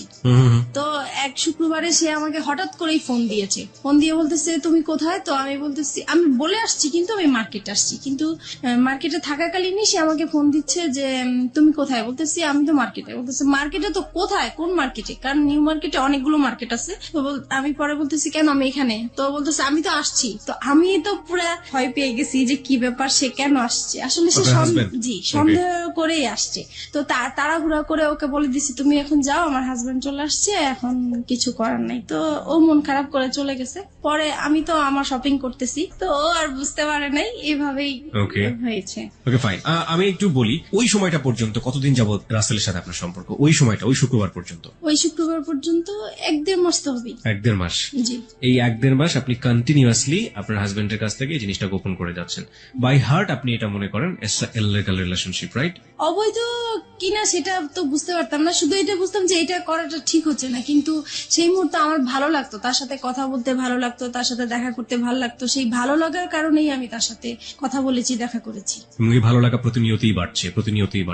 আপনার কখনো মনে হতো না যে আপনি আপনার হাজবেন্ডের প্রতি অন্যায় করছেন ওই সময়? না, তখন আমার মনে হতো না, কারণ ও তো সংসারে সবসময় মানে ঝগড়াঝাটি করতো, ওর উপর থেকে আমার মন নষ্ট হয়ে গিয়েছে। এই মানুষটাকে তো আপনি ভালোবেসেছিলেন একটা সময়? ভালোবেসেছিলাম, ওই যে আমার বোনের যে কাজটা করেছিল সেখান থেকে ওর প্রতি আমার একটু অনীহা চলে কিন্তু আসছে। সে ঘটনা আমি বলছি না যে এটা একটা অপরাধ না, অবশ্যই এটা একটা গুরুহ অপরাধ, কিন্তু সেটার জন্য সে আপনার কাছে ক্ষমা চেয়েছে। কিন্তু আমি ক্ষমা করে দেওয়া দরকার ছিল, সেজন্য ক্ষমা করেছি, কিন্তু মন থেকে আসলে ক্ষমা করিনি। আপনি এই মানুষের সাথে রাগ করে আপনি এইভাবে এই কাজগুলো করছেন, ব্যাপারটা কি আসলে এটাই ছিল, নাকি আলটিমেটলি আপনার জায়গা থেকে আপনি কাউকে ফিল করতেন যে আমার এরকম একজন মানুষ দরকার যে মানুষের সাথে আমি শেয়ার করতে যেটা পারি? হয়েছে, ওর প্রতি তো একটা রাগ অভিমান ছিলই আমার, হ্যাঁ। সেটা তো ছিলই, কিন্তু মানে আমার যে ভালোবাসা, যেই একটা চাহিদা ছিল কারোর সাথে ভালোভাবে সম্পর্ক হবে, ওই চাহিদা থেকেই যখন আমি পেয়ে গেছি, ওনার কাছ থেকে ভালো ভালো কথা পাচ্ছি, আমার হাজবেন্ডের সাথে ওর সাথে আমি অনেকটা মিলানোর চেষ্টা করতাম যে তার কাছে আমি কি গ্যাপ পেয়েছি বা তার কাছে আমি কি পাচ্ছি, তখন মনে হচ্ছে যে ওই বেটার আমার। আপনি দেখুন, আপনার সন্তান আছে তখন দুটো, রাইট? জি। আপনার বিজনেস আছে, যে বিজনেসটা আপনি শুরু করেছেন, তার মানে অনেক পরিকল্পনা আপনার মাথায়, অনেক স্বপ্ন আপনার মাথায়। আপনার হাজবেন্ড আছে, এবং যে মানুষটাকে আপনি ভালোবেসেছেন একটা সময়, কিন্তু আপনার হাজবেন্ড আপনার সাথে খারাপ আচরণ করছে, সেটা আমরা দেখতে পাচ্ছি। তার বাইরেও তো আপনার দুটো জগৎ ছিল, একটা হচ্ছে আপনার সন্তান আর একটা হচ্ছে আপনার বিজনেস। এই দুটো নিয়েও তো আপনি হ্যাপি থাকতে পারতেন। ইনফ্যাক্ট আপনি যে ছেলেটার সাথে এই সম্পর্কটা তৈরি হচ্ছে, সেই ছেলেটাকেও যদি আপনি আপনার বন্ধুর জায়গাটাতে রাখেন, তাহলেও কখনো কি অনুভব করেছেন আপনার হাজবেন্ডের সাথে তার পরিচয় করে দেওয়া উচিত? এটাও কি কখনো ফিল করেছেন? এটা কখনো মানে মাঝে মাঝে মনে হয়েছে পরিচয় করা দিই, কিন্তু আমার হাজবেন্ড এটা মেনে নিত না। একটা হচ্ছে পারিবারিক সত্তা, যেখানে হাজবেন্ড আছে, সন্তান আছে এবং তার বিজনেস আছে, সে একটা না একটা দিক নিয়ে ব্যস্ত থাকতেই পারে। আরেকটা হচ্ছে মানবিক সত্তা, মনের জায়গাটা, লং টার্ম হাজবেন্ডের সাথে খারাপ রিলেশনশিপ, সেই জায়গাটায় একটা বিশাল রকমের ক্ষত তৈরি হয়েছে, এবং সেই ক্ষতর জায়গাটাতে সে কেউ একজন নক করেছে। সেটা হাজবেন্ড ওয়াইফ রিলেশনশিপের মতো না, কিন্তু একটু ভালো লাগা, একটু অন্যরকম, একটু বন্ধুত্ব, যেটা মন থেকে অবচেতন মনেই ওই ভালো লাগাটার দিকে ধীরে ধীরে ধীরে ধীরে এক ধরনের রাষ্ট্রে পৃষ্ঠে জড়িয়ে পড়ার দিকে জড়িয়ে যাচ্ছে। এই দুটো জিনিস আমরা যখন নর্মালি শুনি, আমরা কিন্তু এই সেকেন্ডটাকে কোনোভাবেই সাপোর্ট করতে পারি না, বাট ও সেকেন্ডটার মধ্যে এসেছে, this is the hardest reality. এটাকেও মেনে নিতে হবে, এটা আমাদের সমাজে ঘটে কিন্তু আমরা মানি না। কিন্তু কি কারণে ঘটে, সেই কারণটা কিন্তু আমরা আবিষ্কার করে ফেলেছি, এবং এইটা আসলে কতদূর পর্যন্ত গিয়েছে, চলুন সামনের দিকে যাওয়া যায়।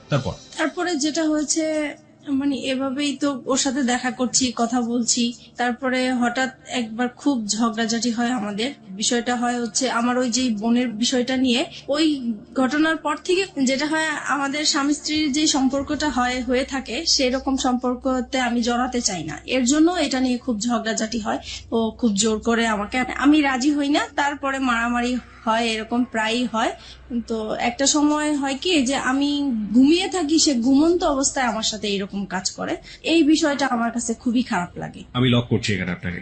একটা হচ্ছে যে এই যে ঘটনাটা আপনাদের মধ্যে একটা বিরোধ তৈরি করলো, একটা স্বামী স্ত্রী নামে স্বামী স্ত্রী, কিন্তু এক ধরনের সম্পর্ক নেই, এই সময় পর্যন্ত রাসেলের সাথে আপনার সম্পর্ক কতদিনের? 2-3 মাস হবে। 2-3 মাস, মানে সময় বাড়ছে। এই সময়টাতে রাসেলের সাথে আপনার কি ধরনের কথোপকথন হতো? ও তো প্রথমেই আপনাকে ফ্রেন্ডশিপের কথা বলেছে, হ্যাঁ, তারপরে ব্যাপারটা কি ফ্রেন্ডশিপে থেকেছে নাকি ধীরে ধীরে ভালো লাগার জায়গাটায়? না, ভালো লাগা এখনো আসেনি, ফ্রেন্ডশিপই চলছিল। Okay fine. সে সময় বলতাম হচ্ছে আমাদের সংসারে যেগুলো হতো এগুলো বলতাম, মানে ঘরের নিজের উইক পয়েন্ট গুলো সবসময় তাকে বলতাম। জি জি। যেমন হাজবেন্ড আজকে এটা করেছে, আমি আজকে এটা করিনি, এরকম হয়েছে এরকম হয়েছে। হ্যাঁ, তারপর আমার ভালো লাগার কথাগুলো বলতাম, বা আমি কি আশা করেছিলাম, কি রকম চেয়েছিলাম, এগুলোই বলতাম। ওকে ওকে, আপনার উইক পয়েন্ট গুলো সবসময় একজন। আচ্ছা, এই যে কষ্টের কথাগুলো, পরিবারের কথাগুলো, একেবারে ঘরের মানুষের কথাগুলো, এগুলো শেয়ার করার মতো অন্য কেউ কি ছিল না? না, আমার কখনো তো কোনো ফ্রেন্ডশিপ ছিল না, সেটা তো আমি আগেও বলেছি। This is the great point, প্রিয় শ্রোতা। ওকে ফাইন, তারপর? তাছাড়া ফ্যামিলিকেও বলতে পারতাম না, কারণ যেহেতু একা বিয়ে করেছি, সেজন্য বলার কোনো সুযোগ ছিল না, স্কোপ ছিল না। তো তারপরে একদিন কি হয়েছে, আমাদের আবারও সেই রকম খুব মারামারি হয়েছে আমাদের সংসারের মাঝে। তখন আমি পরে, সেদিন বৃহস্পতিবার রাতে ছিল এরকম, তারপরে আমি তাকে ফোন দিয়েছিলাম শুক্রবারে। মারামারি হওয়ার পরের দিন ফোন দিয়েছে, দেখো ও আজকে আমাকে অনেক মেরেছে, এরকম আমার আর থাকতে ভাল লাগছে না। তখন সে আর কি আমার সুযোগ নিয়ে বলতেছে যে ঠিক আছে, তোমার যেহেতু থাকতে ভাল লাগে না, তুমি তো বিজনেস করোই, তাহলে তুমি চলে আসো, তুমি কেন থাকো, এত মারধর খেয়ে কেন থাকবো, তুমি তোমার বাবা মার কাছে চলে যাও। তখন বলছে আমার বাবা তো সেই কবেই চলে গেছে, বাবা কোথায় আছে খুঁজে পাচ্ছি না, আর মা আছে, মা তো নিজেই খুব কষ্ট করে থাকে, সেখানে আমি কিভাবে যাব। পরে বলতেছে দেখো তুমি 1 মাস মার কাছে কোনো রকম থাকো, তারপরে তুমি যে ব্যবসা করো, নিজে কিছু টাকা জুগিয়ে তুমি নিজেই চলতে পারো। মানে আপনাকে সেপারেট করে দিতে যাচ্ছে আপনার হাজবেন্ডের কাছ থেকে? মানে আমার জন্যই বলছে সে, আমি যেহেতু কান্নাকাটি করি তার কাছে, আমার কথা চিন্তা করে সেই কথা বললো। ওকে। তারপরে আর আমি তো সবসময় এমনিতেও বলি যে ডিভোর্স তাকে দিব বা সে আমাকে দিবে, কিন্তু সে তো রাজি হচ্ছে না ডিভোর্স দেওয়ার জন্য। আমার হাজবেন্ড তো ডিভোর্স দিতে চায় না, আমাকে মারধর করবে, বকাবাদ্য করবে, আবার আমাকে বলবে যে আমার সাথে তার জীবনটা জড়িয়ে নষ্টই হয়ে গেল, কিন্তু সে ডিভোর্স দিবে না। তো পরে এক সময় ডিসাইড করলাম যে আমি তাকে ডিভোর্স দিব, সে যেহেতু দেয় না আমি দিব। পরে একদিন রবিবারে সে দেখা করবে, আর সেদিন শুক্রবারে আর দেখা করতে পারি নাই দেখি সে বলতেছে ঠিক আছে রবিবারে, তাহলে এবার শুক্রবারে যখন দেখা হলো না, তাহলে রবিবারে আসো। তো আমার অফিস টাইম শেষ হলে সন্ধ্যার দিকে আসো। তো আমরা সন্ধ্যার দিকে একটা গুলশানে ফাস্টফুডে বসি, তো ওখানে বসছি। পরে সে আমার হাতটা ধরলো, এই ফার্স্ট সে আমার হাত ধরে। কয় মাস পর? ওই তো 2-2.5 মাস পরে। আচ্ছা, এই হাত ধরার আগে আপনারা সেলফোনে কি কখনো এই ভার্চুয়াল হাত ধরাধরি করেছেন? না। ওকে, তারপরে এই প্রথম সে আমার হাতটা ধরার পরে আমার কাছে অন্যরকম একটা ভালো লাগা তৈরি হলো, যে মনে হচ্ছে যে খুব ভালো লাগছে এটাই।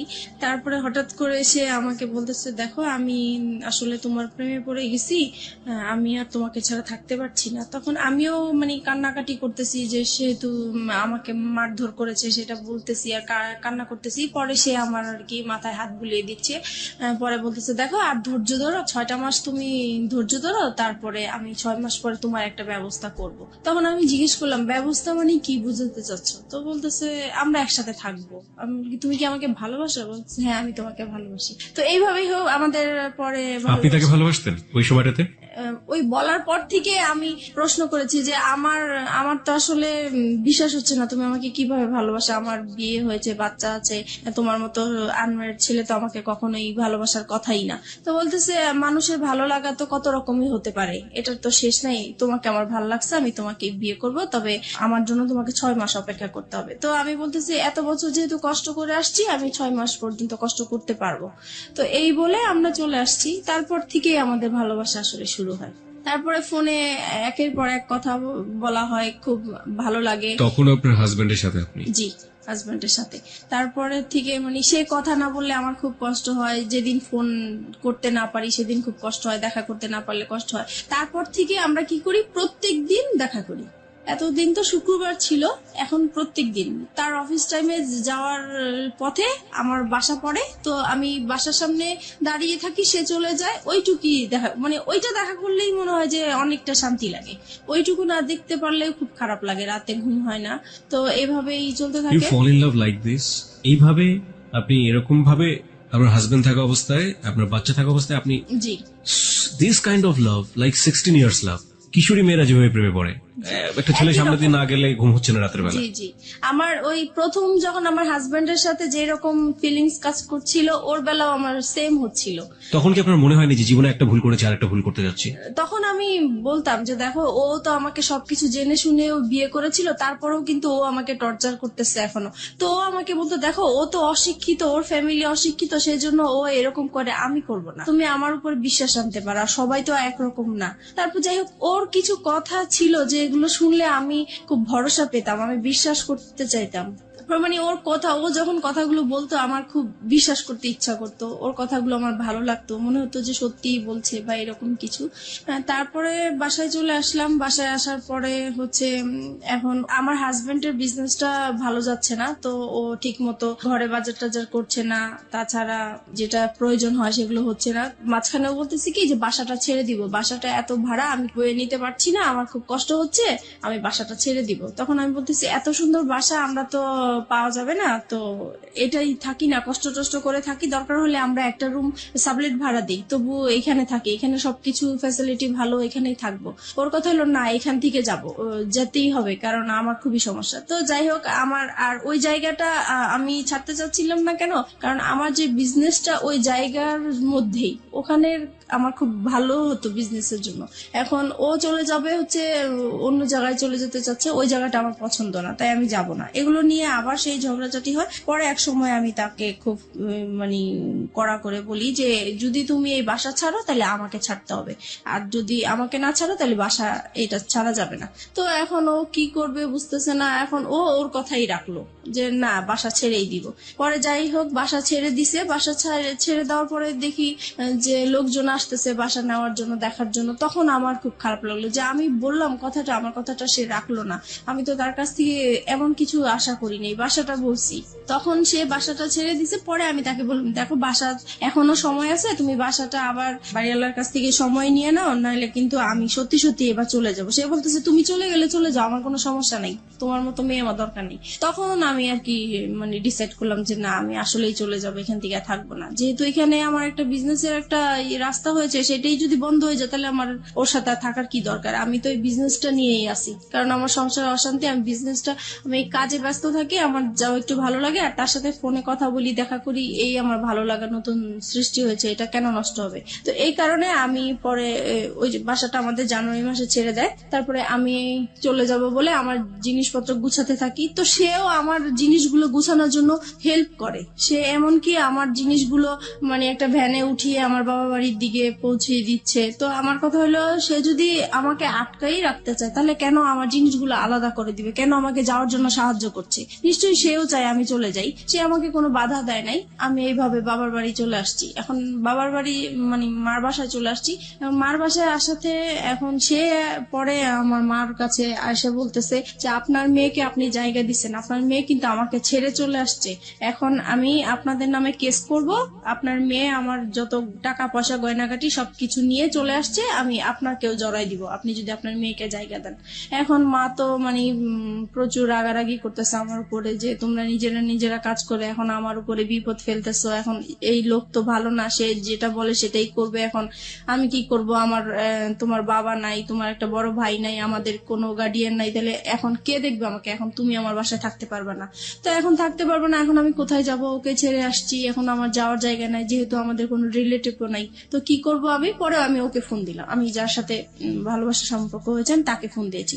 ফোন দেওয়ার পরে ওকে বললাম যে দেখো আমার এখন কি করা উচিত, আমি তো বুঝতেছি না। এখন মার বাসায় চলে আসছি, এখন মাও আমাকে রাখতে চাচ্ছে না। তো বলতেছে যে তাহলে তুমি এক কাজ করো, তুমি একটা বাসা নাও। পরে আমি বলতেছি বাসা নিবো তো আমি টাকা কোথায় পাবো, আমি ভাড়া কোত্থেকে দিবে? এই মুহূর্তে তো আমার হাতে কোনো টাকা পয়সাই নেই। পরে বলতেছে ঠিক আছে, সেটা আমি দেখবো, তুমি আগে খোঁজো বাসা। তারপরে আমি হচ্ছে সাবলেটের মধ্যে বাসা খুঁজতে গেলাম ওখানে।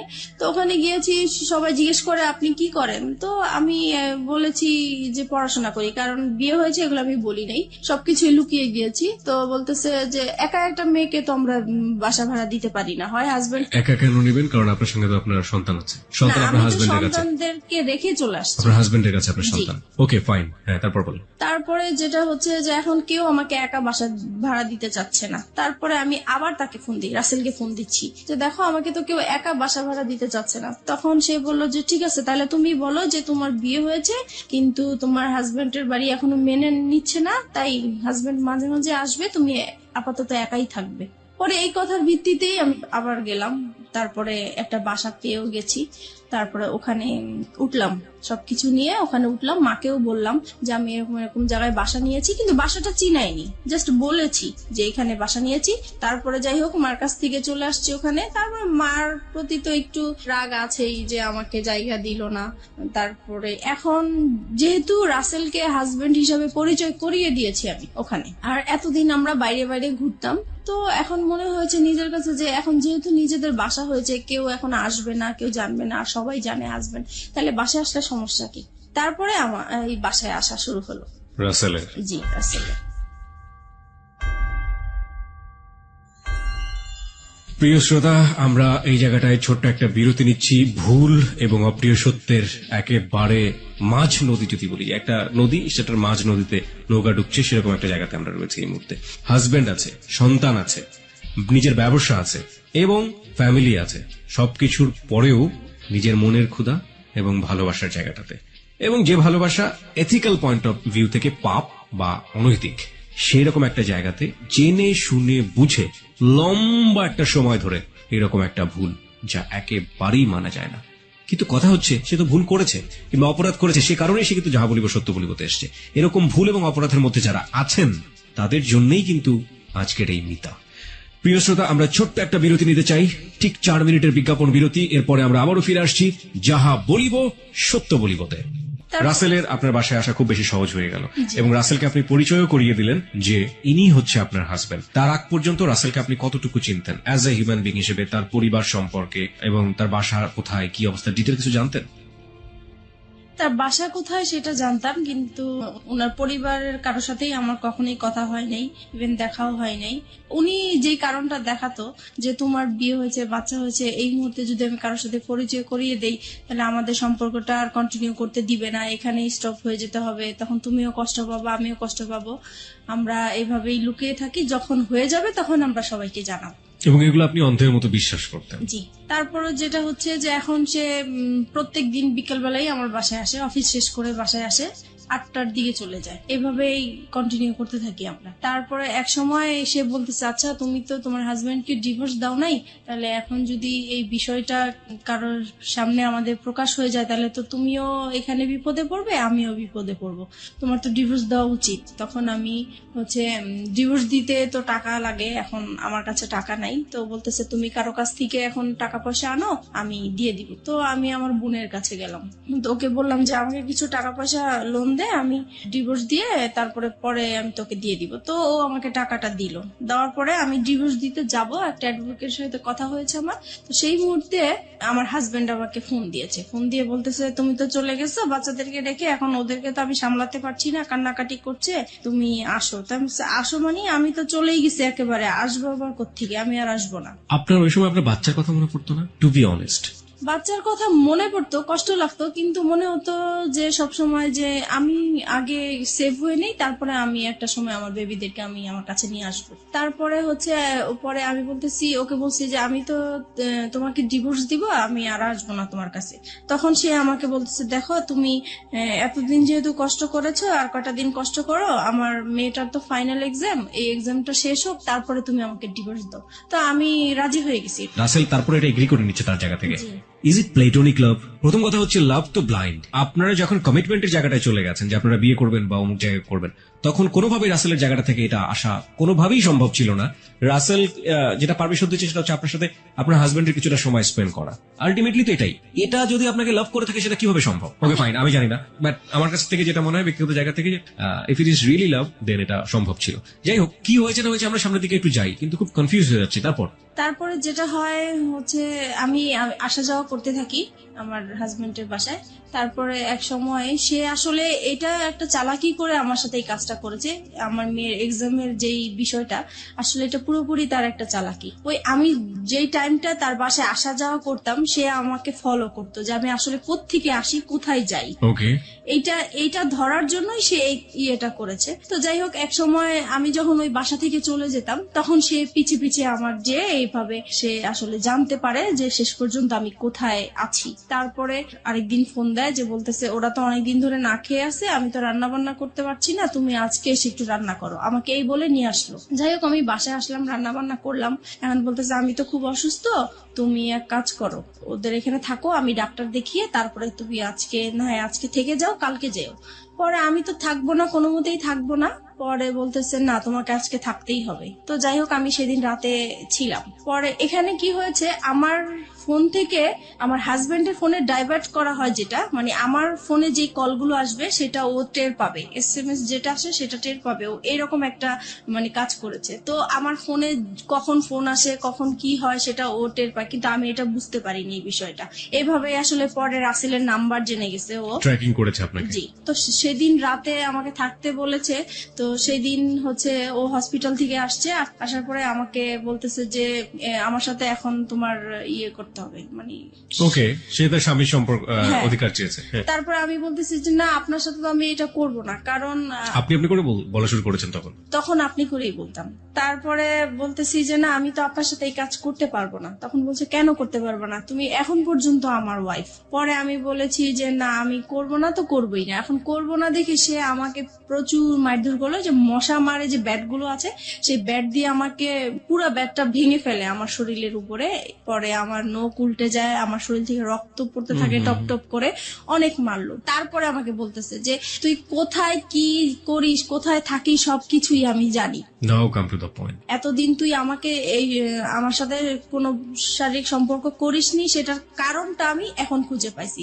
তোর বাইরেই চাহিদা মিটে আসিস, এখন আমি বুঝতে পারছি। আজকের পর থেকে তুই এই ঘর থেকে কোথাও বের হইতে পারবি না, তুই এখানেই থাকবি। আমি তো প্রচুর কান্নাকাটি করতেছি, আমার কান্নাকাটি দেখে আমার বাচ্চারা ভয় পেয়ে গেছে, ওরাও কান্নাকাটি করতেছে। আর তারপরে আমি বলতেছি যে এখন আমাকে যেতে দেন, নাহলে যে কোনো বিপদ হবে। পরে বলতেছে যে না, তোকে আমি যাইতে দিব না, তোকে আমি আটকে রাখবো।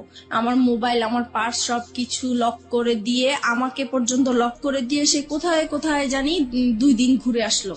আমাকে 2 দিন পর্যন্ত বাসায় লক করে রাখছে। আমি এদিক দিয়ে রাসেলের সাথে যোগাযোগ করতে পারছি না, কারোর সাথে যোগাযোগ করতে পারছি না। পরে 2 দিন পরে আমি বললাম যে আজকে যদি আমাকে বের হইতে না দেন তাহলে যে কোনো বিপদ আপনার হবে। আর আমার মেয়েটা বলতেছে বাবা বাবা মাকে যেতে দাও, আর মাকে মেরো না, মাকে যেতে দাও, মা যেখানে ভালো লাগে মা সেখানেই চলে যাক, তুমি মাকে আর মেরো না। তো আমার মেয়ের কথা শুনে সে আমাকে ছেড়ে দিল।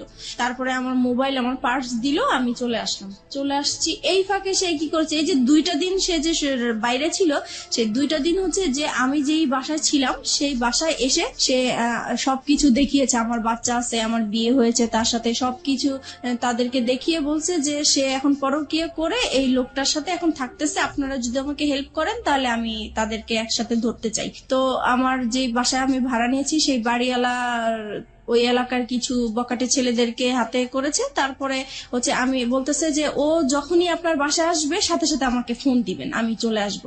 পরে আমি তো বাসায় যাওয়ার পরে সাথে সাথে রাসেলকে ফোন দিলাম যে তাহলে তুমি আসো বিকালে, এসে আমাকে ডিভোর্সের টাকাটা দাও, আমি ওকে ডিভোর্স দিব। তো ও পরে বিকালবেলা আসছে। এই সময় আমার বাড়িওয়ালা কি করছে, আমার হাজবেন্ডকে ফোন দিয়ে দিছে। পরে আমার হাজবেন্ড তো 2 বাচ্চাকে নিয়ে ক্যামেরা নিয়ে চলে আসছে, আমাদের ছবি তুলবে, পেপারে দিবে, এই সেই। তারপরে এই লোকজন আসলো, হুড় হুড় করে আমার বাসায় আসলো। আমি তো পুরো ভয় পেয়ে গেছি। আমি তো তাকে দেখে অবাক যে সে কিভাবে আমার বাসা চিনলো, কিভাবে আসলো। পরে আমাদের 2 জনের মোবাইল ছিল, মোবাইলটা সে হাতে করে নিয়ে গেল, মোবাইল দিল না। তারপরে রাসেলকে সে মারধর করলো। তারপরে বাড়িওয়ালা ছিল, বাড়িওয়ালারা মারধর করলো রাসেলকে, দেন আমাকেও মারধর করলো। পরে আমার মেয়েটা কান্নাকাটি শুরু করলো যে না, আমার মাকে মেরো না, আমার মাকে মেরো না। পরে আমাকে মারা বন্ধ করছে। রাসেল কি বলছিল? পরে রাসেলকে জিজ্ঞেস করতেছে তুমি কি একে ভালোবাসো? পরে রাসেল সেই মুহূর্তে বলতেছে হ্যাঁ, আমি ওকে ভালোবাসি। তো বলতেছে যে তুমি জানো না যে ওর হাজবেন্ড আছে, বাচ্চা আছে? পরে রাসেল বললো যে না, আমি তো জানি না তার হাজবেন্ড আছে, বাচ্চা আছে, আমি জানি না। এটা কেমন করে হয়? তুমি তার সাথে হাজবেন্ডের মতো ছিলা, তুমি তার দেখেও তো মানুষ বুঝতে পারে যে তার বিয়ে হয়েছে কিনা, বাচ্চা হচ্ছে কিনা। পরে বললো যে হ্যাঁ আমি দেখেছি। তখন বলে এই তো তুমি 2 রকম কথা বলতেছো। পরে বলছে যে যাই হোক হয়েছে, আমি এখন ভালোবাসছি, এখন তুমি কি করতে চাও? পরে বলতেছে যে আমি কিছুই করতে চাই না। এখন ওই আমাদের বাড়িওয়ালার লোকেরা বলতেছে তাইলে তোমার সাথে ওর কি বিয়ে হয়েছে? এখন আমি বলতেছি হ্যাঁ আমাদের বিয়ে হয়েছে। কাদের বিয়ে হয়েছে? আপনার এবং রাসেলের? রাসেলের, কারণ আমি এখান থেকে বাঁচার জন্য বলতে চেয়েছি। আপনি বললেন যে রাসেলের সাথে আপনার বিয়ে হয়ে গেছে, মানে আপনার এক একজন এক এক রকমের কথা বলতেছেন, দিকবিদি খারা যাকে বলে। তারপর মানে ওই মুহূর্তে কি বলবো, কি বললে বাঁচতে পারবো, এটা আসলে বুঝতে পারছি। এবং সবকিছু হচ্ছে আপনার ছেলে মেয়েদের সামনে। জি। আপনার মেয়ের বয়স কত তখন? তখন আমার মেয়ের বয়স 9 বছর। কোন ক্লাসে পড়ে? তখন সে কেজি 1 এ পড়ে। ও তো মোটামুটি বোঝে তাহলে কি হচ্ছে। এবং আপনার ছেলে? আমার ছেলে তখন 2.5 বছরের। তারপরে হচ্ছে রাসেলকে জিজ্ঞেস করতেছে তোমরা কি বিয়ে করেছো? পরে আমি বলছি যে হ্যাঁ আমরা বিয়ে করেছি। তো বলছে বিয়ে করেছো তো কাগজপত্র দেখাও। তো বলছে কাগজপত্র তার সাথে নিয়ে ঘুরি না, কাগজপত্র অন্য জায়গায় আছে, আমরা পরে দেখাতে পারবো। পরে বলতেছে না এখনই দেখাইতে হবে। তো বলছে এখন তো দেখানো সম্ভব না। পরে বললো যে তুমি তোমার হাজবেন্ডকে ডিভোর্স দিছো? আমি বলছি না ডিভোর্স দেইনি। পরে তাহলে এটা কেমন বিয়ে? ডিভোর্স দাও নাই বিয়ে? এটা তো বিয়ে হয়নি আসলে। পরে যাই হোক এইভাবে মানে তর্ক বিতর্ক হতেই থাকে। পরে আমার হাজবেন্ড আবার এই দিক দিয়ে কি করেছে, আমার বোন আমার মাকে ফোন দিয়ে জানিয়েছে যে আপনার মেয়ে অ্যাক্সিডেন্ট করেছে, সে মারাই গেছে, এই কথা বলেছে। না তো আমার মা বোন তো আসবে না, এরকম ঝামেলার মধ্যে কখনোই আসবে না। তো এটা তো মারা গেছে শুনে মানে তারাও খুব অস্থির হয়েছিল। তারপরে তারা আসছে, এসে দেখে তো এই কাহিনী। পরে তো আমার বোন ওখানে সবার সামনে বোনের জামাই অপমান করলো যে তুমি এই টাইপের হতে পারবা, আমার বড় বোন হয়ে এরকম একটা কাজ করলা, কখনোই ভাবতে পারি নাই। তারপরে আমার বোনের জামাই যেটা মানে বুদ্ধি করলো যে এখন এখান থেকে বাঁচাতে হবে, এখন কিভাবে বাঁচানো যায়। তো বলছে যে এখন আমরা বিচার করব, হয় দুইজনকে পুলিশে দিব আর নয়তো বিয়ে দিয়ে দিব। এখন রাসেল বলতেছে না আমি ওকে বিয়ে করব না। পরে বলতেছে কেন বিয়ে করবেন না? আপনার ভালোবাসছেন, এতদিন ছিলেন, কেন বিয়ে করবেন না? পরে আমি ওকে বললাম যে কি ব্যাপার তুমি এইগুলো বলছো কেন? পরে ও আমাকে একপাশে আড়ালে ডেকে বলতেছে দেখো আমার এখান থেকে বাঁচতে হবে, এখান থেকে আমি যদি বাঁচতে পারি তুমিও বাঁচবা, এখানে আমাকে তুমি হেল্প করো, আমাকে যাওয়ার জন্য তুমি হেল্প করো। তারপরে আমি ওর কথা আবারও বিশ্বাস করলাম। তারপরে আমি পরে বলতেছি না আমরা বিয়ে করব না। এখন পরে বলতেছি তাহলে আপনি কি করতে চান? আপনি কি আপনার হাজবেন্ডের কাছে ফিরে যেতে চান? আমি বলছি না আমি ওকে বিয়েও করবো না, আমি হাজবেন্ডের কাছে ফিরে যাব না। বলে তাহলে কোথায় যাবেন? পরে বলছি কোথায় যাবো সেটা আমার ব্যাপার। যাই হোক এইভাবে পরে আমার ছোট বোনের জামাই বলতেছে আচ্ছা আপনারা ওকে কি করবেন করেন, আমি আমার বোনকে নিয়ে যাই, যেহেতু আমি গার্ডিয়ান না, তার মা আছে, তার মা অসুস্থ হয়ে গেছে আসতে পারছে না, আমরা যাই বিচার করি না কেন আমরা বিচার করবো। এইভাবে পরে রাসেলকে নাকি ওরা আড়াল করে, রাসেলকে আবার একটা রুমে ওরা লক করে রাখছে। তারপর কিছুক্ষণ পরে রাসেলকে বলতেছে তোমার অ্যাড্রেস লিখো, তোমার ফোন নাম্বার লিখো, তোমার মা বাবাকে ডাক দাও, তারা আসুক, তারপরে তারা ছুটাই নিয়ে যাক। এখন রাসেলকে অ্যাড্রেস লিখতে বলছে, রাসেল অ্যাড্রেস লিখছে। তো এখন ওরা আবার চালাকি করে বলতেছে কি যে অ্যাড্রেস একবার লিখছে ওকে আরেকবার লিখতে দেন, মানে পরের বারও কি ঠিক লিখে কিনা বা ভুল লিখে কিনা এটার জন্য পরের বারও দেখে যে একই রকম অ্যাড্রেস লিখছে। যাই হোক তারপরে রাসেলকে একটা রুমে লক করে রাখছে। ওই আমাদের বাড়িওয়ালাটা কি করছে, ওই রুমটাতে যে রাসেলের সাথে কি যেন ফিস করে কথা বলার পরে রাসেলকে ছেড়ে দিল। পরে মানে বাড়িওয়ালাটা এসে বলতেছে যে না আসলে ছেলের কোনো দোষ নাই, ছেলে খুব ভালোই ছিল, ছেলেকে ছেড়ে দেন। পরে রাসেলকে ছেড়ে দিল। ছেড়ে দেওয়ার পরে আস্তে আস্তে পরে বাড়িওয়ালা আমার মাথায় আবার হাত টাত বুলিয়ে বলতেছে যাও মা তুমি চলে যাও, এইভাবে তুমি বাচ্চাদেরকে ছেড়ে আসছো, তোমার লাইফ তো চলেই গেছে, এখন বাচ্চাদের জীবন, বাচ্চাদের দিকে তাকিয়ে হলেও তুমি এরকম স্বামী সংসার করতেই হবে তোমার। পরে যাই হোক আমার বোনের জামাই আমাকে নিয়ে আসলো, বাচ্চা দুইটা ওর বাবার সাথে চলে গেল, আর রাসেল তো আগেই বের হয়ে গেল। তারপরে আমি আমার মার বাসায় চলে আসলাম। এখন মার বাসায় আসার পরে আমি রাসেলকে ফোন দিলাম, পরপরই আমি রাসেলকে ফোন দিলাম যে দেখো তুমি এরকম কেন করলা, ওখানে তুমি আমাকে চিনোই না, এই না সেই না। তখন সে মানে খুব রাগী হয়ে আমাকে বলতেছে যে দেখো আমি তোমার সাথে এতদিন সম্পর্ক করছি, আমি তোমাকে সত্যিই ভালোবাসছিলাম, কিন্তু তোমার জন্য আমি এত বড় অপমান হবো আমি কখনোই কল্পনা করতে পারি নাই। আজ পর্যন্ত আমার মা আমাকে তুই করেও বলে নাই, মারবে তো দূরের কথা, সেইখানে আমি তোমার জন্য রাস্তার মানুষের কাছে মার খেয়েছি, বকা খেয়েছি, আমি আর তোমার সাথে কোনো রকমই সম্পর্ক করব না, তুমি তোমার মতো চলো আমি আমার মতো চলি। তো আমি বলছি দেখো এখন তোমার জন্য আমি রাস্তায় বের হয়েছি, আজকে আমার ঘর ছাড়লাম, সন্তান ছাড়লাম, তাহলে এখন আমি কোথায় যাব? বলতেছি তুমি কোথায় যাবা কি করবে একান্তই তোমার ব্যাপার, আমি আর তোমার সাথে নাই। আপনি এগেইন এই সেন্টেন্সটা রিপিট করেন, আপনি কি বললেন? তোমার জন্য? তোমার জন্য আমি ঘর ছাড়লাম, সংসার ছাড়লাম, সন্তানদেরকে ছেড়ে তোমার আশায় আমি রাস্তায় বের হলাম, এখন তুমি বলতেছো যে তুমি আমাকে চিনো না, আমার দায়িত্ব নিবা না, তাহলে আমি এখন কোথায় যাব? আমরা এই সেন্টেন্সটা এখানে দুইবার বলেছি প্রিয় শ্রোতা। This is a very important sentence of this কি বলা যেতে পারে, রিভিল অফ ট্রুথ। আমরা ফিরে যেতে চাই আপনার কাছে, আবারও বলুন। হ্যাঁ তারপরে সে বলতেছে না আমার পক্ষে আর তোমাকে নিয়ে এগিয়ে যাওয়াটা সম্ভব না। তো বলছি যে দেখো যাই কিছু হয়েছে না কেন এটা সব মানুষ করেছে, আমার কাছ থেকে তো তুমি কোনো খারাপ আচরণ পাওনি এই পর্যন্ত। বলছে না পাইনি। আমি কই তাহলে তুমি কেন এরকম করতেছো আমাকে? বলে আমি এত কিছু জানি না, আমি এই কথাটাই শুধু বলবো তোমাকে যে তোমার সাথে আমার আজীবন একটা সম্পর্ক থাকবে, আজীবন কথা হবে, কিন্তু কোনোদিন দেখা হবে না। তোমার কোনো যদি বিপদ হয়, তোমার টাকা পয়সা লাগে, আমি তোমাকে সেই দিকে হেল্প করব, কিন্তু তোমার সাথে আর এখন পর্যন্ত আমি আর কোনো সম্পর্ক রাখতে চাই না, ভালোবাসার কোনো সম্পর্ক রাখতে চাই না, একটা ফ্রেন্ডশিপ হিসাবে যতটুকু করার আমি করব। তারপরে যাই হোক, সেই ফোনটা রেখে দিল, আমি আর তাকে ফোন টোন দেই নাই।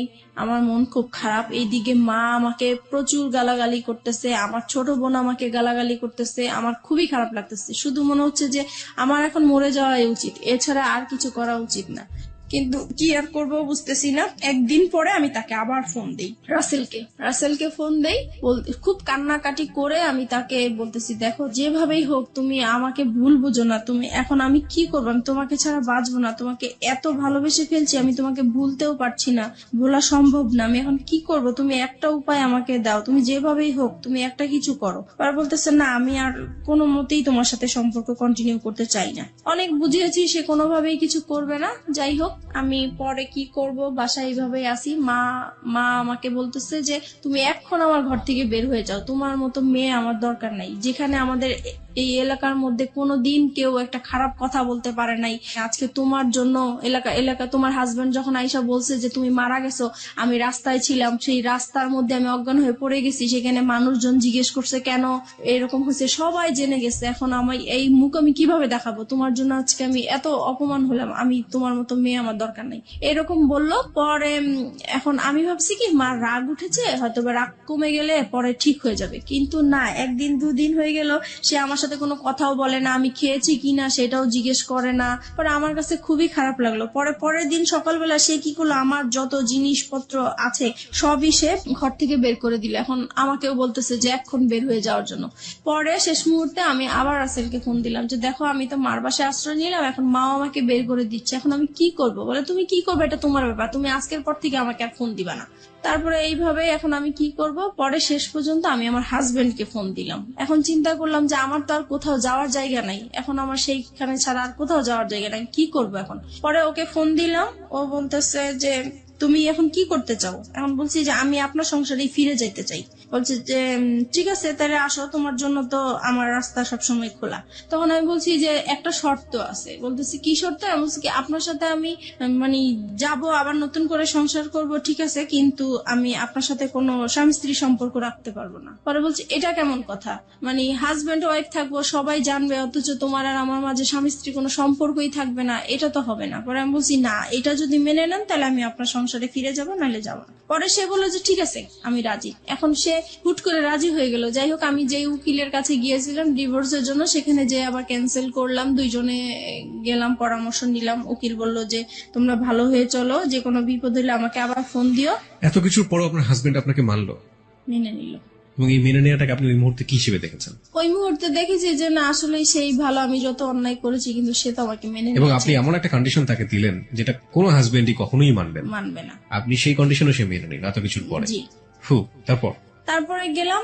তারপরে যাওয়ার পর থেকে এখন যেটা হয়েছে যে আগে আমি যত তার কাছ থেকে অবহেলা, অত্যাচার, টর্চারিং যা পেয়েছি, এখন দ্বিগুণ সে বেড়ে গেল।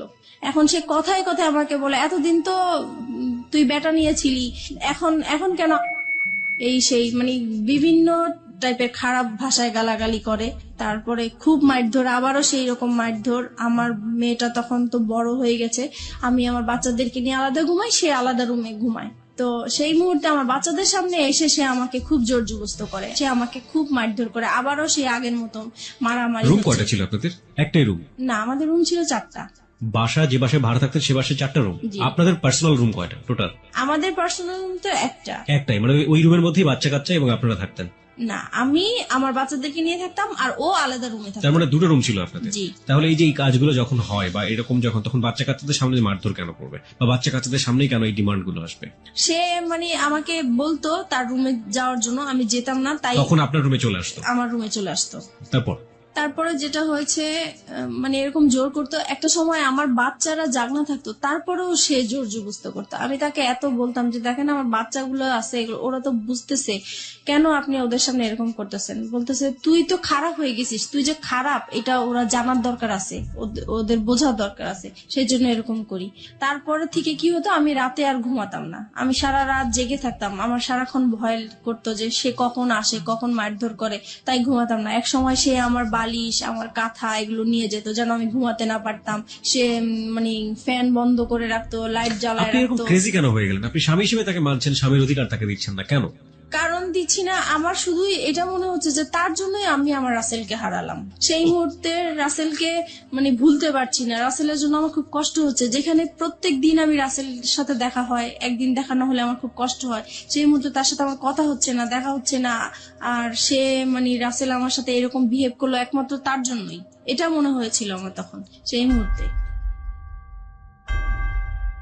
চলুন আমরা ফিরে যাই মিতার কাছে। মিতা, যে জায়গাটিতে আমরা ছিলাম, আপনি বলছিলেন যে আপনার হাজবেন্ডের সাথে, তখনও তিনি আপনার হাজবেন্ড, যদিও আপনি মন থেকে মানতে পারেন না, আপনার কাছে ওনার স্বামীর অধিকার চাওয়াটাই স্বাভাবিক, সেটা আপনি দিতে পারতেন না। এবং সেখানে খুব সহজ সরল একটা কথা আপনি বলেছিলেন একটু আগে, যেটা অনেকেই স্বীকার করবেন না। The real hard truth is যে ওই ছেলেটা, যে ছেলেটার সাথে আপনার অ্যাডাল্টারি সম্পর্ক, অ্যাডাল্টারি মানে অনেকেই বুঝবেন বাংলাতে হয়তো পরকীয়া বলে এটাকে, ওই অ্যাডাল্টারি সম্পর্কের এক ধরনের লাভ বলতেছেন আপনি সেটাকে, এবং মনে হতো যে ওই ছেলেটাকে তো সরে যাওয়ার পেছনে এই আমার হাজবেন্ডই দায়ী। তারপর হচ্ছে এরকম জোরাজোরি করতে থাকে। একদিন আমি বলেছিলাম যে আসলে আমার মনটা তো খুব খারাপ, আমার শারীরিক অবস্থা খারাপ, মানসিক অবস্থা খারাপ, এর জন্য হচ্ছে না, আমি একটু সুস্থ হয়ে নেই। তো বলতেছে তো কি করা উচিত? তো আমি বলতেছি তাহলে আমার একটু ডাক্তারের কাছে যাওয়া উচিত, মানসিক ডাক্তারের কাছে যাওয়া উচিত। তো সে বললো ঠিক আছে তাহলে যাও তুমি। পরে আমি পিজি হসপিটালে যাই, ওখানে দেখাই একজন বিশেষজ্ঞকে। তারপরে সব কথাই উনাকে বললাম, উনি আমাকে প্রেসক্রিপশন করে দিল, আমাকে নিতে বললো। আমি ওই হসপিটালে গিয়েছিলাম, তো ওখানে জ্যামের জন্য আমি কিছু সময় আর কি ব্যয় হয়েছে আমার, তো আসতে দেরি হচ্ছিল। আমাকে ফোনের উপরে ফোন করে যাচ্ছে, ফোনের উপর ফোন করে যাচ্ছে। তো আমি বলতেছি আমি তো জ্যামে পড়ে আছি, এজন্য আসতে দেরি হয়েছে। পরে যাই হোক বাসায় আসলাম, আসার পরে সে কি করলো, আমাকে টেনে নিয়ে অন্য একটা তার রুমে নিয়ে গেল, নিয়ে যে আমার মানে কাপড় চোপড় যা আছে সব খুলে আমাকে চেক করতে লাগলো। তা আমি বললাম কি ব্যাপার, আপনি এরকম করছেন কেন? বলতেছে তুই এত দেরি করলি কেন, নিশ্চয়ই তুই কারোর সাথে কিছু করে আসছিস, সেটাই আমি চেক করছি। তখন এইভাবে আর কি পরে আরো অশান্তি, সেই দিন আমাকে খুব মারধর করলো। পরে আমি চিন্তা করলাম যে না আমি আর থাকবো না, কিন্তু থাকবো না তো কোথায় যাব বুঝতেছি না। পরে সেদিন রাতে আবার সে কোথায় জানি ছিল, বাসায় আসা নেই। পরে সেদিন রাতে আমি আবার মনে হলো যে আমি একটু রাসেলকে ফোন দিই, একটু ট্রাই করে দেখি আমার। পরে আমার কাছে একটা ফোন ছিল, আমি লুকিয়ে রাখছিলাম ওইটা, আমার তো এমনিতে ফোন টোন সব নিয়ে গেছে। তারপরে যেটা ছিল সেটা আমি লুকিয়ে রাখছি, ওইটা বের করে আমার আলাদা একটা সিম ছিল, ওইটা দিয়ে আমি রাসেলকে ফোন দিয়েছি। পরে ফোন দেওয়ার পরে রাসেল কি করলো, মানে খুব কান্নাকাটি, মানে কান্না কান্না কণ্ঠে সে আমার সাথে কথা বললো, আর আমি তো কান্না করতেছি। পরে আমি বলতেছি যে কি ব্যাপার, কেমন আছো? তো সে বলতেছে যে আমি তো ভালো নাই, তোমাকে ছাড়া আমি কিভাবে ভালো থাকবো? তো এটা শুনে আমার আরো বেশি কান্না হলো, কারণ তার প্রতি এখনো আমার ভালোবাসা আছে। তো আমি বলছি কি ব্যাপার, তুমি এরকম কথা বলছো কেন? তোমার জন্যই তো আজকে আমি এখানে চলে আসছি, তুমি কেন এই ধরনের কথা বলতেছো? বলে যে আমি তো তখন বুঝতে পারি নাই, তুমি চলে গেলে আমার এতটা কষ্ট হবে, আমি আসলেই খুব কষ্টে আছি। তো বলছি দেখো আমিও তো কষ্টে আছি, আগে যেরকম যন্ত্রণা করতো তার চাইতে এখন আরো বেশি বেড়ে গেছে, তাই আমি থাকতে পারছি না। পরে বলতেছে তাহলে তুমি এক কাজ করো, তুমি আর একটা মাস থাকো, একটা মাস পরে আমি তোমাকে যে কোনো একটা কিছু করব। তো আমি বলছি দেখো আমার কাছে, আমি যদি একটা মাস থাকি তাহলে আমার এখানে লাশ বের হবে, আমি আর থাকবো না, ও যেভাবে আমাকে টর্চার করতেছে। পরে বলতেছে তাহলে তুমি কি করতে চাও? এখন আমি বলছি কি দেখো আমি ওকে আজকেই বের হয়ে যেতে চাই, বের হয়ে ওকে আমি একটা ডিভোর্স দিয়ে দিব সাথে সাথেই। তারপরে আমি কারো কাছে ধরো এক মাস, তুমি যেহেতু সময় নিতে চাচ্ছ, এক মাস আমি কোথাও আশ্রয় নিব, তারপরে তুমি যেটা করবে আমি সেটাই প্রস্তুত থাকবো। পরে বলতেছে যে ঠিক আছে তাহলে তুমি যেটাই করো ভেবে চিন্তে করো। পরে আমি কি করলাম, পরে আমি এখন বের হয়ে যাব। পরের দিন চিন্তা করছি, কাপড় চোপড় নিয়েছি, মানে পড়েছি। এখন সে আমার পার্স আর মোবাইল তো আটকে রাখছে, আমি তো নাম্বার টাম্বার কারোর সাথে যোগাযোগ করবো বা কিছু সেই রকম কোনো ব্যবস্থা নাই। পরে আমি বলতেছি আমার পার্স দেন, আমি একটু বাইরে যাব। সে বলে বাইরে কোথায়? আমি বাইরে আমার একটু কাজ আছে, আমি যাব। সে আমাকে যেতেই দিবে না। পরে এটা নিয়ে অনেক মারধর হইলো। তারপরে বিকাল দিকে বলতেছে কি যে আচ্ছা ঠিক আছে আপনার পার্স আপনার মোবাইল আমি সবই দিব, কিন্তু এখানে হচ্ছে আমার কথা শুনতে হবে। আমি কি যে কালকে আমরা আমার মেয়েটা যখন বাইরে যেতে চাচ্ছে, তাহলে কালকে আমরা ঘুরতে যাই, তারপরে আপনি যা বলবেন তাই আমি শুনবো। তা বলছে ঠিক আছে, তাহলে আমার মোবাইল আমার পার্টস আমার কাছে দিয়ে দিতে হবে। বলছে ঠিক আছে দিয়ে দিব। পরে আমি এই সেদিন শুক্রবার ছিল, স্কুল বন্ধ ছিল, তো সেই ফাঁকে আমরা ঘুরতে বের হয়েছি। আর আমার উদ্দেশ্য ছিল যে আমি কোন রকম ঘর থেকে বের হতে পারলেই হয়েছে, এই পরে আমি ওদের সাথে এর জন্য রাজি হয়েছি যাওয়ার জন্য। পরে আমি যখন বাইরে বের হওয়ার পরে কিছু দূর আসার পরে আমি বলতেছি আপনারা আপনাদের মতো যান, আমি আমার মতো যাই। সে তো এই খেপে গেছে, কি ব্যাপার, মানে কি বলতে চাচ্ছ? আমি আর আপনাদের সাথে যাব না। কোথায় যাবো? আমি আমার মতো যাব। কোথায় যাব? আমি যেখানেই যাই, আমি আপনার সাথে আর যাবো না, আপনার সাথে থাকবো না। এই বলার পরে সে রাস্তা, তো তখন জুমাবার ছিল, শুক্রবার, সবাই নামাজ পড়ে আসতেছে। এই সময় আমাকে রাস্তার মধ্যে অনেক মারধর করলো। আর রাস্তার মানুষ নামাজ পড়তেছে, পড়ে যাচ্ছে, সবাইকে আমি মানে এত কান্নাকাটি করে বললাম যে আমাকে একটু হেল্প করেন, কেউ আমার দিকে মানে সাহায্যের হাত বাড়িয়ে দিল না। সবাই শুধু বললো যে আপনারা স্বামী স্ত্রী ঝগড়া করছেন, বাসায় যে করেন, এটা বাহিরে নিয়ে আসেন না, মানুষ খারাপ বলছে। কিন্তু আমি যে বাসায় কতটা অত্যাচার হচ্ছি সেটা তো মানুষ বুঝতেছে না। আমি বলার চেষ্টা করতেছি, কেউ আমাকে মানে হেল্প করতে চাচ্ছে না। যাই হোক, তারপরে পরে আমি বললাম যে ঠিক আছে, আমি আসলে যাচ্ছি আমার অ্যাডভোকেটের কাছে, আমাকে যেতে দেন। পরে সে বলল যে ঠিক আছে, আমিও যাবো। তো চলেন যাই। পরে রাজি হলো, পরে রিক্সা নিল, আমরা রিক্সার মধ্যে উঠলাম। পরে রাস্তায় যে সার্জন থাকে, আমি হঠাৎ করে সার্জনকে দেখে রিক্সা থেকে নেমে গেলাম। পরে আমি সার্জনকে বললাম যে আপনি আমাকে একটু হেল্প করতে পারেন? তো বলে কি বিষয়? অবশ্যই আমার হাজবেন্ড ওয়াইফের একটু ঝগড়া চলছে, আমি আসলে ওর সংসার করতে চাচ্ছি না, কিন্তু আমাকে ঘর থেকে বের হতে দিচ্ছে না, আমাকে ডিভোর্সও দিতে দিচ্ছে না। পরে বলছে যে এটা তো আসলে ফ্যামিলি সমস্যা, এটা তো আমরা কিছু করতে পারি না। আমি বলছি না, আমি আসলে ওর সাথে কোনো মতেই যাবো না, আপনি যে কোনো আমাকে একটা হেল্প করেন। পরে ওনারা সেটা হচ্ছে রামপুরা থানার এরিয়াতে, তখন সে থানায় ফোন দিয়েছে। পরে থানা থেকে গাড়ি আসছে, পরে আমাকে নিয়ে গেছে থানায়। পরে থানায় যাওয়ার পরে আমার বাচ্চারাও আমার সাথে ছিল। যখন থানায় গিয়েছি তখন ওই পুলিশরা জিজ্ঞেস করতেছে কি ব্যাপার, আপনার সমস্যা কি? তারপর আমি সবকিছু খুলে বললাম। এখানে একটা জিনিস আমি মিস করে গেছি, যেদিন বৃহস্পতিবার দিন রাতে সে যখন আমার সাথে মানে রাতে এসছিল জন্য, তখন আর কি আমি দেখে সে পরে আমার রুম থেকে চলে গেছে। চলে যাওয়ার কিছুক্ষণ পরে যখন আমি ঘুমায় পড়ছি, তখন সে কি করছে, ওই যে মশলা বাটে পাটা পুতা যেটা বলা হয়, ওইটা নিয়ে আসছে, আমার মাথায় বাড়ি দিয়ে আমাকে মেরে ফেলবে। পুতা দিয়ে মেরে ফেলতে চাইছিল, সেটা আমার মেয়ের জন্য আমি বেঁচে গেছি। তারপরে শুক্রবারে আমি ডিসাইড করলাম যে এখানে আর আমি থাকবো না, যেহেতু আমার জীবনের ঝুঁকি হয়ে যাচ্ছে। তারপর সেই ঘটনাগুলোই আমি থানাতে বললাম। তারপরে ওনারা বলল যে আমরা শিওর আপনারা আর 1 মাস 2 মাস পরে আবার মিলে যাবেন। আমি এরকম কেস অনেক দেখেছি, কিন্তু আপনারা ওনার নামে মামলা করা বা জিডি করা এটা ঠিক হবে না, আপনারা মিলে যান। ওনারা অনেক বোঝাচ্ছে আমাকে মিলে যাওয়ার জন্য, কিন্তু জায়গা থেকে এটা পারফেক্ট। হ্যাঁ, তারপরে ওনারা জিডি লিখবেও না, না আমরা লিখবো না। পরে যাই হোক, অনেক কিছু বললাম আমি, তারপরে লিখলো, জিডিটা লিখলো। লেখার পরে পরে আমাকে বলতেছে যে আপনি এখন কোথায় যাবেন? আমি এখন আমার একটা দুঃসম্পর্কে বোন আছে, ওনার বাড়িতে যাব, ওখান থেকে যেয়ে আমি তাকে ডিভোর্স দিব। বলছি যে ঠিক আছে, আপনি যখন থাকবেন না তাহলে তো আর জোর করার কিছু নেই, আপনি চলে যান। আমি বলছি যে দেখেন, আমি এখন যদি চলে যাই, সে আমার পিছে পিছে যাবে, রাস্তায় একটা সিন ক্রিয়েট করবে, আপনারা আমি যাওয়া পর্যন্ত ওনাকে আটকে রাখেন। তো বলছে ঠিক আছে, আমরা করতেছি। পরে ওকে আটকে রাখছে, আমি চলে আসছি আমার একটা দুঃসম্পর্কের বোনের বাসায় চলে আসছি। আসার পরে ওদের কাছ থেকে 2-3 দিন মানে শুক্রবার শনিবার হচ্ছে মানে সরকারি অফিস বন্ধ থাকে, আদালত বন্ধ থাকে, তাই আমি ওকে ডিভোর্স দিতে পারি নাই। রবিবারে আমি ওকে ডিভোর্স দিয়ে দিয়েছি। ওকে। তারপর ডিভোর্স দেওয়ার পরে আমি পরে রাসেলকে জানিয়েছি যে দেখো, আমি ওকে ডিভোর্স দিয়েছি, আমি চলে আসছি। পরে বলছে ঠিক আছে, তাহলে তুমি এখন কি করতে চাও? তুমি যদি এখন ঢাকায় থাকো তাহলে তো তোমাকে ধরে নিয়ে আবার, আর ডিভোর্সের বিষয়টা আমাকে উকিল বলেছে যে 3 মাসের মধ্যে যদি আপনাদের আবার মিল হয়ে যায় তাহলে এই ডিভোর্সটা ক্যান্সেল হয়ে যাবে, আর 3 মাসের পরে যদি কিছু হয় তাহলে ডিভোর্সটা সম্পূর্ণ হবে। তাই এখন চিন্তা করতেছি যে 3 মাস আমাকে অন্তত ওর কাছ থেকে দূরে থাকতে হবে, কি করা যায় এখন। পরে আমি রাসেলকে বললাম যে দেখো, আমি তো আমার এরকম আপন মার সাথে একবার দেখা করেছিলাম, সে বলেছে যে কোনো সময় যদি আমার কাছে আসতে চাও, তুমি একটা অ্যাড্রেস দিয়েছিল, সেই অ্যাড্রেসটা আমার মনে আছে, আমি তো ওইখানে যাবো। তো বলছে ঠিক আছে, যাও, আর তোমার মার সাথেও দেখা করে আসো, ভালোই হবে বিষয়টা।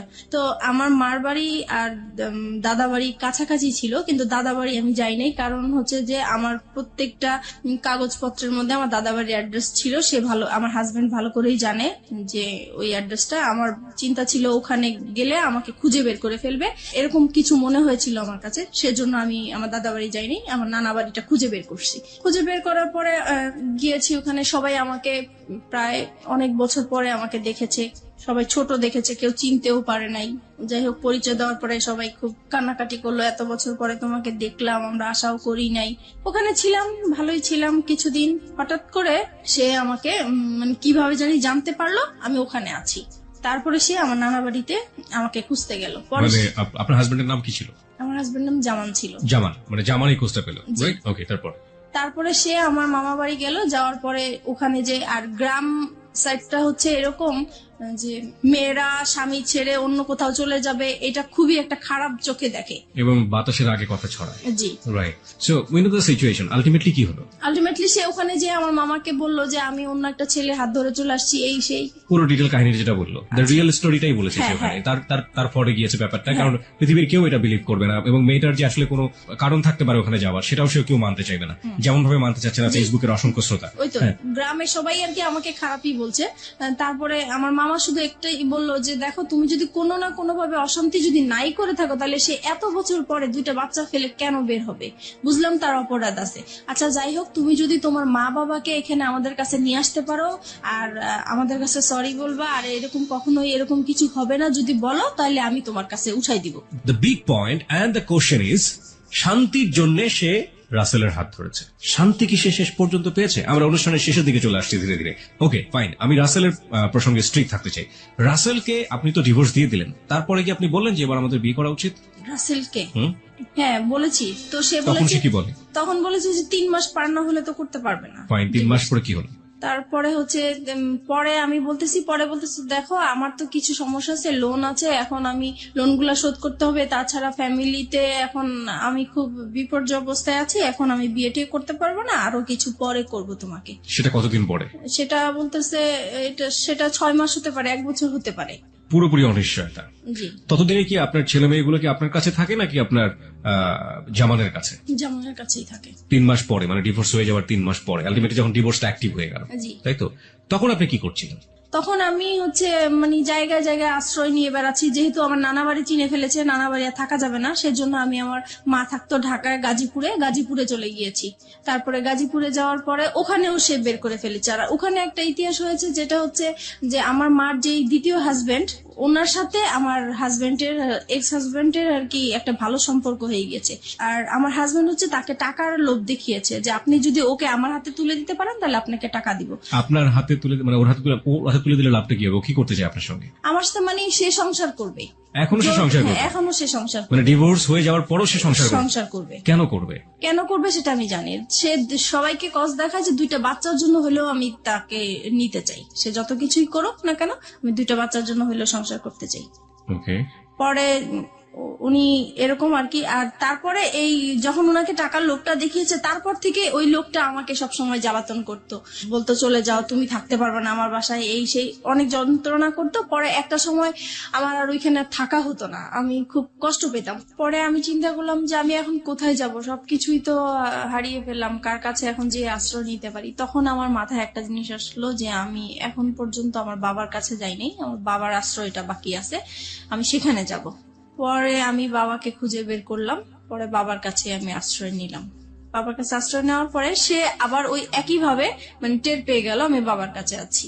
তারপরে হচ্ছে সে আমার সাথে ওইখানে আসছে, আমার বাবার কাছে আসছে, এসে আমার বাবাকে বিশ্রী ভাষায় গালাগালি করলো, আমাকে গালাগালি করলো, করার পরে আমাকে থ্রেট দিল যে মেরে ফেলবে, আমার বাবা সহ মেরে ফেলবে, এই সেই। পরে আমি আবার জিডি করতে গেলাম ওর নামে, যেহেতু আমাকে থ্রেট দিচ্ছে আমি এখন ওর নামে জিডি করব। পরে আমি রামপুরা থানায় আবার গেলাম, যাওয়ার পরে বলতেছে যে আপনি এখন যে এরিয়ায় আছেন ওই থানায় যেয়ে বলবেন, এখন আর আমাদের কোনো কাজ নাই। তারপরে আমি এখন যে এরিয়া আছি ওই থানায় গেলাম, ওই থানায় যাওয়ার পরে সে আর কি আমাকে জিডিটা লিখলো। তারপরে বলতেছে যে এবার আচ্ছা আমরা তো জিডি লিখছি, আমাকে চা খাওয়ার জন্য পয়সাটা দেন, কিছু পয়সা দেন। পরে বলতেছি যে দেখেন আমার কাছে তো কোনো পয়সা নাই, আমার অবস্থা খুবই খারাপ। তো বলতেছে আপনাকে দেখে তো মনে হয় না যে আপনার কাছে পয়সা নাই, দেখেন পুলিশ ঘুষ চাচ্ছে। জি। তো আমি বলতেছি দেখেন সত্যিই আমার কাছে পয়সা নাই। বলে পয়সা না থাকলে আপনি এত পাংপুং করে বেড়ান কেন? তো বলছে এটা তো আমার অভ্যাস হয়ে গেছে, এখন আমি যদি ভালো থাকতে চাই এখন আমি কিভাবে খারাপ থাকবো, ইচ্ছা করে কিভাবে খারাপ থাকবো? বলে অত কিছু বুঝি না, আমাদের চা খাওয়ার জন্য পয়সা দিতেই হবে। তো আমি পরে পার্সটা ওনাকে দেখিয়ে দিলাম যে দেখেন এই যে আমার সত্যি আমার কাছে টাকা নেই। পরে যাই হোক উনি কোন রকমের জিডিটা লিখে আমার কাছে একটা পেপার দিল, দিয়ে পরে বললো যে এবার আপনি যান।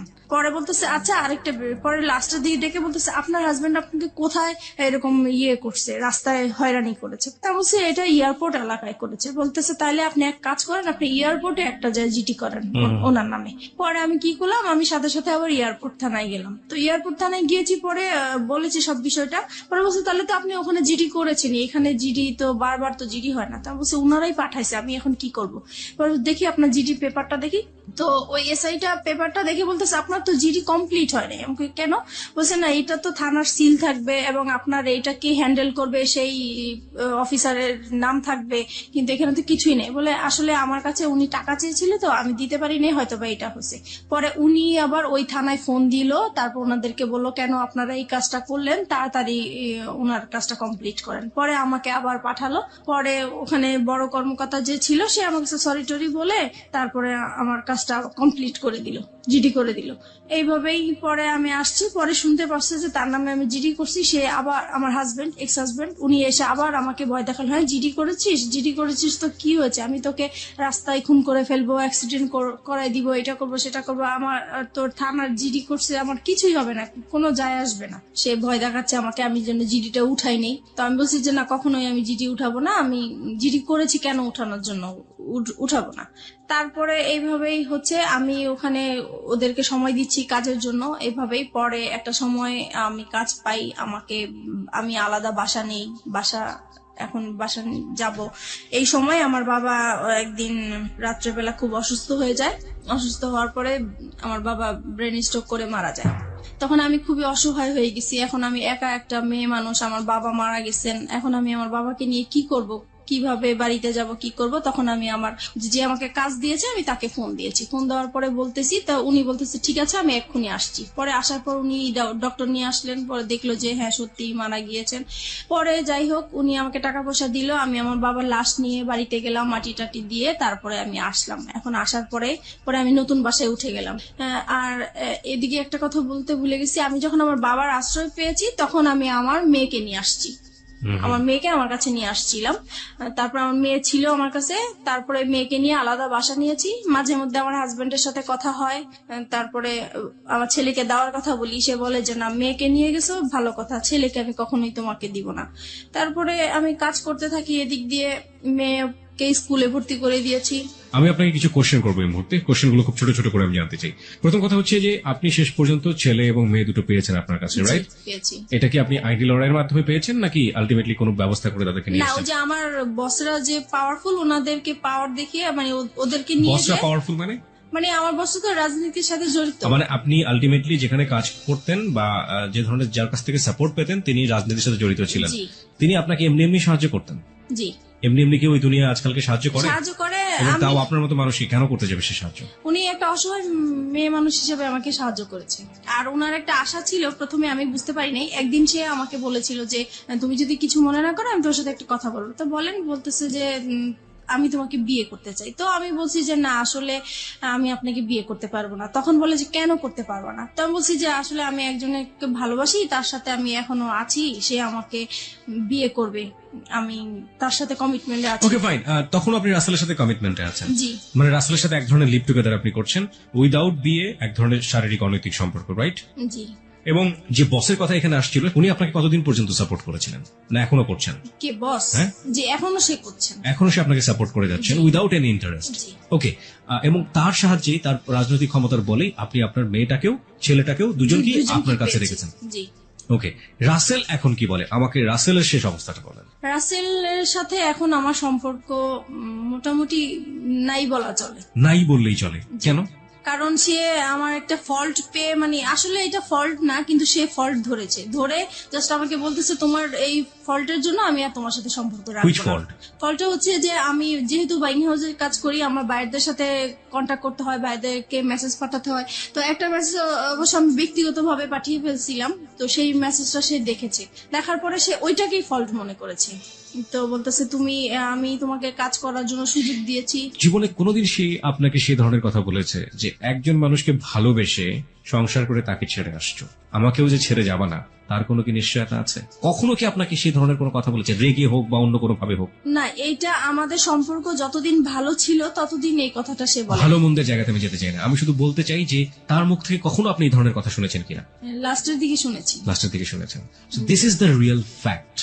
ওকে, যেটা হচ্ছে যে রাসেল এখন কি বাংলাদেশে আছে, মানে আপনার আশেপাশে আছে? না, রাসেল এখন বাংলাদেশেই নেই। বাংলাদেশেই নাই? কোথায় আছে সে? সে এখন আমেরিকায় আছে। আমেরিকাতে আছে। শেষ পর্যন্ত আপনি কি জেনেছেন তার সম্পর্কে, তার ফ্যামিলি সম্পর্কে?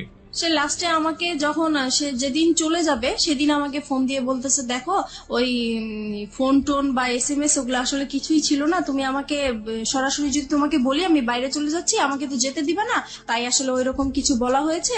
এখন যেটা হচ্ছে যে আমি চলে যাচ্ছি, সে আমার কাছে লুকিয়েছে পুরো বিষয়টা। সে বলেছে যে সে ভিজিট ভিসায় যাচ্ছে কিন্তু কানাডায় যাচ্ছে, এই কথা বলতেছে। আমি 3 মাস পরে চলে আসবো, 3 মাস পরে তুমি যা বলবো আমি তাই শুনবো, আমি তোমাকে ছাড়া থাকতে পারবো না। তো এইভাবেই পরে কথাই হচ্ছে, উনি বাইরে থেকেও আমার সাথে কথা বলছে। হঠাৎ একদিন আমার কেন জানি মনে হইলো যে সে আর মানে আমার সাথে নাই, কেমন জানি সে আলাদা। বাইরে যাওয়ার পরে একটু ফোন কম করে, তারপরে মাঝখানে সে বলছে যে দেখো তোমাকে বলছি, তুমি যদি কোনো ব্যবস্থা ভালো কিছু পাও, ভালো কোনো অফার পাও, তুমি চলে যাও, আমার আশায় থেকো না। আর যদি আমার আশায় থাকো তাহলে হবে কি হবে না এর কোনো গ্যারান্টি আমি দিতে পারবো না, এখন সবকিছু তোমার উপরে। তো এটা বলার পরে আমার খুব খারাপ লাগছিল। পরে যেভাবেই হোক আমি কোনো না কোনো ভাবেই তার একটা খোঁজ নিয়েছি, তারপর তার বোনের একটা নাম্বারে আমি ফোন দিয়েছি। ফোন দেওয়ার পরে আমি তার ফ্রেন্ড হিসেবে কথা জিজ্ঞেস করতেছি যে রাসেল কোথায়, রাসেলকে তো অনেকদিন ধরে পাচ্ছি না, ফোনে কোথায় গেছে। তখন সে বলল যে আমার ভাই তো আমেরিকায় চলে গেছে। তো আমি বলছি আমেরিকায় কেন হঠাৎ করে চলে গেল, বলে ও তো ওর ওয়াইফের কাছে চলে গেছে। তখন আমি শর্ট হয়ে গেছি কথাটা শুনে। তারপরে আমি বললাম যে ওয়াইফ মানে সে কবে বিয়ে করেছে, বলতেছে সে তো 3 বছর আগে বিয়ে করেছে। তো বললাম ওনার ওয়াইফের নাম কি? তখন যেই নামটা বললো সেই নামটাতে আমি আগে থেকেই পরিচিত, কারণ আমাকে বলেছে এই নামের মেয়ের সাথে ও প্রেম করেছে, দেন ওদের ব্রেকআপ হয়ে গেছে, কিন্তু আসলে ওইটাই ওর ওয়াইফ ছিল। আর যখন ব্রেকআপ হয়ে গেছে তখনই ওর বউ বাইরে চলে গিয়েছিল, সেই টাইমটা সে আমার সাথে পাস করেছে। এখন বুঝতে পারছি যে সে মানে আসলে টাইম পাস করার জন্যই আমার সাথে রিলেশন করা। এত বড় ভুল একজন মানুষ কখন করতে পারে, মানে আমি ঠিক জানি না। ভালোবাসলেই বোঝা সম্ভব না। লাভ রানস ব্লাইন্ড একটা কথা আছে যে ভালোবাসা হচ্ছে অন্ধ, এবং একটা মানুষকে কতটা অন্ধ করে দিলে একটা মানুষ এই কাজটা আসলে আমি ওর ভালোবাসার অন্ধ ছিলাম। ও এরকম কিছু কথা বলতো যা আমার কাছে খুবই মানে ভালো লাগতো এবং বিশ্বাসযোগ্য ছিল। আর যেহেতু ওকে আমি বারবার বলেছি আমি এই সমস্যাগুলো আমার হাজবেন্ডের কাছ থেকে পেয়েছি, দেন ও আমাকে মানে সবসময় ফ্রিডম দিত, সবকিছু আমি যা বলতাম তা মেনে নিত সবকিছু। এখন আপনি তো বুঝতে পারছেন যে কেন মেনে নিত। জি, কারণ তার ওয়াইফ ছিল, এটা তার জন্য একটা বোনাস ছিল। কিন্তু আমি কখনো বুঝতে পারিনি, কারণ সে রাতের পর রাত আমার সাথে কথা বলেছে, সে সারাদিন কথা বলেছে, ইভেন কি প্রত্যেক দিন আমরা দেখা করেছি আমার বাসায় এসে। আমি কখনো বুঝতেই পারি নাই যে সে ম্যারিড পার্সন হতে পারে। রাইট, ম্যারিড পার্সন না হলেও আপনার জন্য এটা একটা ভুল ছিল। সে আপনাকে বিয়ে করেনি, আপনাকে কমিটমেন্ট দিয়েছে, কমিটমেন্ট রাখেনি। This are all fault. Lastly কি অবস্থা বলেন তো আপনি আমাকে? লাস্ট যেটা হচ্ছে এখন সে মানে আমি যে জানতে পেরেছি তার বিষয়গুলো আমি তাকে জানতে দেই নাই, বুঝতে দেই নাই। আমি এখনো তার সাথে কথা বলে যাচ্ছি। এখন আপনি তাকে লাভ করেন? এখনো তাকে লাভ করি, এবং আমার মানে এখনো মনে হচ্ছে যে আমি তার জন্য সারা জীবন অপেক্ষা করে যাব। কেন? কারণ তাকে আমি অন্ধের মতো ভালোবাসি। এই জায়গাটায় যদি পাবলিক আপনাকে গালি দেয়, গালমন্দ করে, আমার কিচ্ছু বলার নেই। I will inspire them to be honest. But আপনি যে কারণে আজকে এখানে এসছেন, ভুলের জায়গাটাতে আপনার ভুলটা কোথায় ছিল সেই জায়গাটা আমি আপনাকে স্যালুট করি। এই ভুলের জায়গাটা আপনি একেবারে শেষ দিকে এসে আমাদেরকে আরেকবার স্মরণ করিয়ে দিন। আপনি কি মনে করেন আপনার ভুলটা কোথায় ছিল, অপরাধটা কোথায় ছিল? আমার অপরাধটা ছিল যে আমার সংসারেই থাকা উচিত ছিল। যত অশান্তি হোক আমি যদি একটু স্যাক্রিফাইস করতাম আমার সংসারটা টিকে যেত। আর দ্বিতীয় ভুল করেছি যে আমি তাকে ভালোবেসেছি, আমার তাকে ভালোবাসা উচিত হয় নাই। আর যেহেতু সে সবকিছু আমার কাছে লুকিয়ে রেখেছে, তার পরিচয় না জেনে এরকম অপরিচিত একটা মানুষের সাথে সবকিছু করাটা আমার ঠিক হয়নি। আপনি কি পারবেন আপনার সন্তানদেরকে সঠিক উত্তর দিতে যে আপনি এগুলো কেন করেছেন? আজকে লাখো মানুষের কাছে আপনি জবাব দিচ্ছেন। আপনার সন্তান যদি কখনো আপনার সামনে দাঁড়ায় জিজ্ঞেস করে, আমি কখনোই কিছু বলতে পারবো না। That is the ultimate penalty of you. আর কিচ্ছু লাগবে না। That is the ultimate penalty. Because আমি ধরে নিচ্ছি আপনার হাজবেন্ড ভালো ছিল না। দেখুন কতগুলো সমাধান হতে পারতো। আপনার হাজবেন্ড খারাপ ছিল, আপনি তাকে ডিভোর্স করে দিতেন। হ্যাঁ, ডিভোর্স করে দিয়ে আপনি আলাদা থাকতে পারতেন। আপনি একটা লম্বা সময় নিতে পারতেন, দুজনের সেপারেশনে থাকতে পারতেন লম্বা সময়ের জন্য, ট্রাই করতেন যে আলটিমেটলি আপনি ফিল করেন কিনা থাকে। ইকোনমিক সাপোর্টের একটা জায়গার ব্যাপার ছিল, ফাইন, ইকোনমিক সাপোর্টের জায়গায় আপনি নিজে স্বাবলম্বী হওয়ার জন্য যথেষ্ট রসদ আপনার কাছে ছিল। আপনি কাজ জানেন, আপনি হাতের কাজ জানেন, আপনি সেগুলো নিয়ে কাজ করতে পারতেন, এবং এই কাজ করে বাংলাদেশে অনেক অনেক মেয়েরা আজকে স্বাবলম্বী। আপনি সেই জায়গাটা থেকে পারতেন, আপনি সেটাও করেননি। আপনি second time fall in love with someone, আপনি দুটো বাচ্চার মা হওয়ার পরেও, এবং সেই ফল ইন লাভটা ঠিক সেম ব্যাপার ছিল লাইক ইউর হাজব্যান্ড, যখন আপনি হাজব্যান্ডের সাথে ভালোবেসেছিলেন। Still you are fall in love with that guy, যে মানুষটা আপনার সাথে এক ধরনের বড় হিপোক্রিসি করেছে। তাহলে আপনার প্রথম হাজব্যান্ডের ক্ষেত্রে অপরাধটা কোথায় ছিল? আমি তাকে কোনো অপরাধ দেখছি না। আপনার সেকেন্ড মানুষ যে, সে যদি বিয়ে করে এত বড় চিট করে একটা সংসার ভেঙে দিয়ে বিদেশে চলে যেতে পারে, তাহলে প্রথম হাজব্যান্ড তো তার তুলনায় অনেক ভালো মানুষ ছিল। আপনি তো তাকে কোনোদিন হাতে হাতে ধরেননি, ধরেছেন? জি না। ধরেননি, আপনি তাকে সন্দেহ করতেন। সে আপনার পাশে বসে থেকে পুরো একটা মেয়ের দিকে ফ্যাল ফ্যাল করে তাকিয়ে থাকতো। হ্যাঁ, এটুকুই আপনার কাছে লেগে। আপনি কোনোদিন তাকে হাতে নাতে ধরেননি, আপনাকে সে হাতে নাতে ধরেছে। জি। তারপর আপনার সঙ্গে ঘর সংসার করতে চেয়েছে। জি। সে অন্যায় করে অত্যাচার করুক, আপনার কাছে সে অধিকার চেয়েছে, স্বামীর অধিকার। জি। আপনি পালিয়ে গেছেন, তারপর আপনাকে ওখান থেকে বারবার ধরে নিয়ে আসার চেষ্টা করছে দুটো সন্তানের জন্য। লাভ না করলেও দিস ইজ হার্ড ট্রুথ। জি। কিন্তু আপনাকে এই মানুষটা কি দিয়েছে, যে মানুষটাকে আপনি স্টিল লাভ করেন? সে তার কাছ থেকে তো কিছুই পাইনি, কিন্তু আমি এটাই বলবো যে তার তার সাথে আমি সময় কাটাতে আমার ভালো লাগতো। Is that all thing for life? This is very funny. By the way, আপনার জন্য কিছুই বলার নেই, শুধু একটা কথা বলার ছাড়া, সেটা হচ্ছে মিতা, যাই কিছু করেন না কেন, আপনার সন্তানের ভবিষ্যৎ খুবই খুবই গুরুত্বপূর্ণ। আপনার একটা মেয়ে আছে এবং আপনার ছেলে আছে, এবং আপনার বেটার ফিউচার আপনার বেটার ইকোনমিক স্ট্যাটাসের উপর ডিপেন্ড করে। এবং আপনার যে লেখাপড়ার স্ট্যাটাস, সেখান থেকে আসলে খুব বেশি ভালো কিছু করা সম্ভব কিনা আমি জানি না। তবে অবশ্যই সেই দিনের জন্য আপনার প্রিপারেশন নেওয়াটা বেটার, যে যেদিন আপনার মেয়ে আপনার সামনে দাঁড়িয়ে বলবে যে আমার ভবিষ্যৎটা কেন।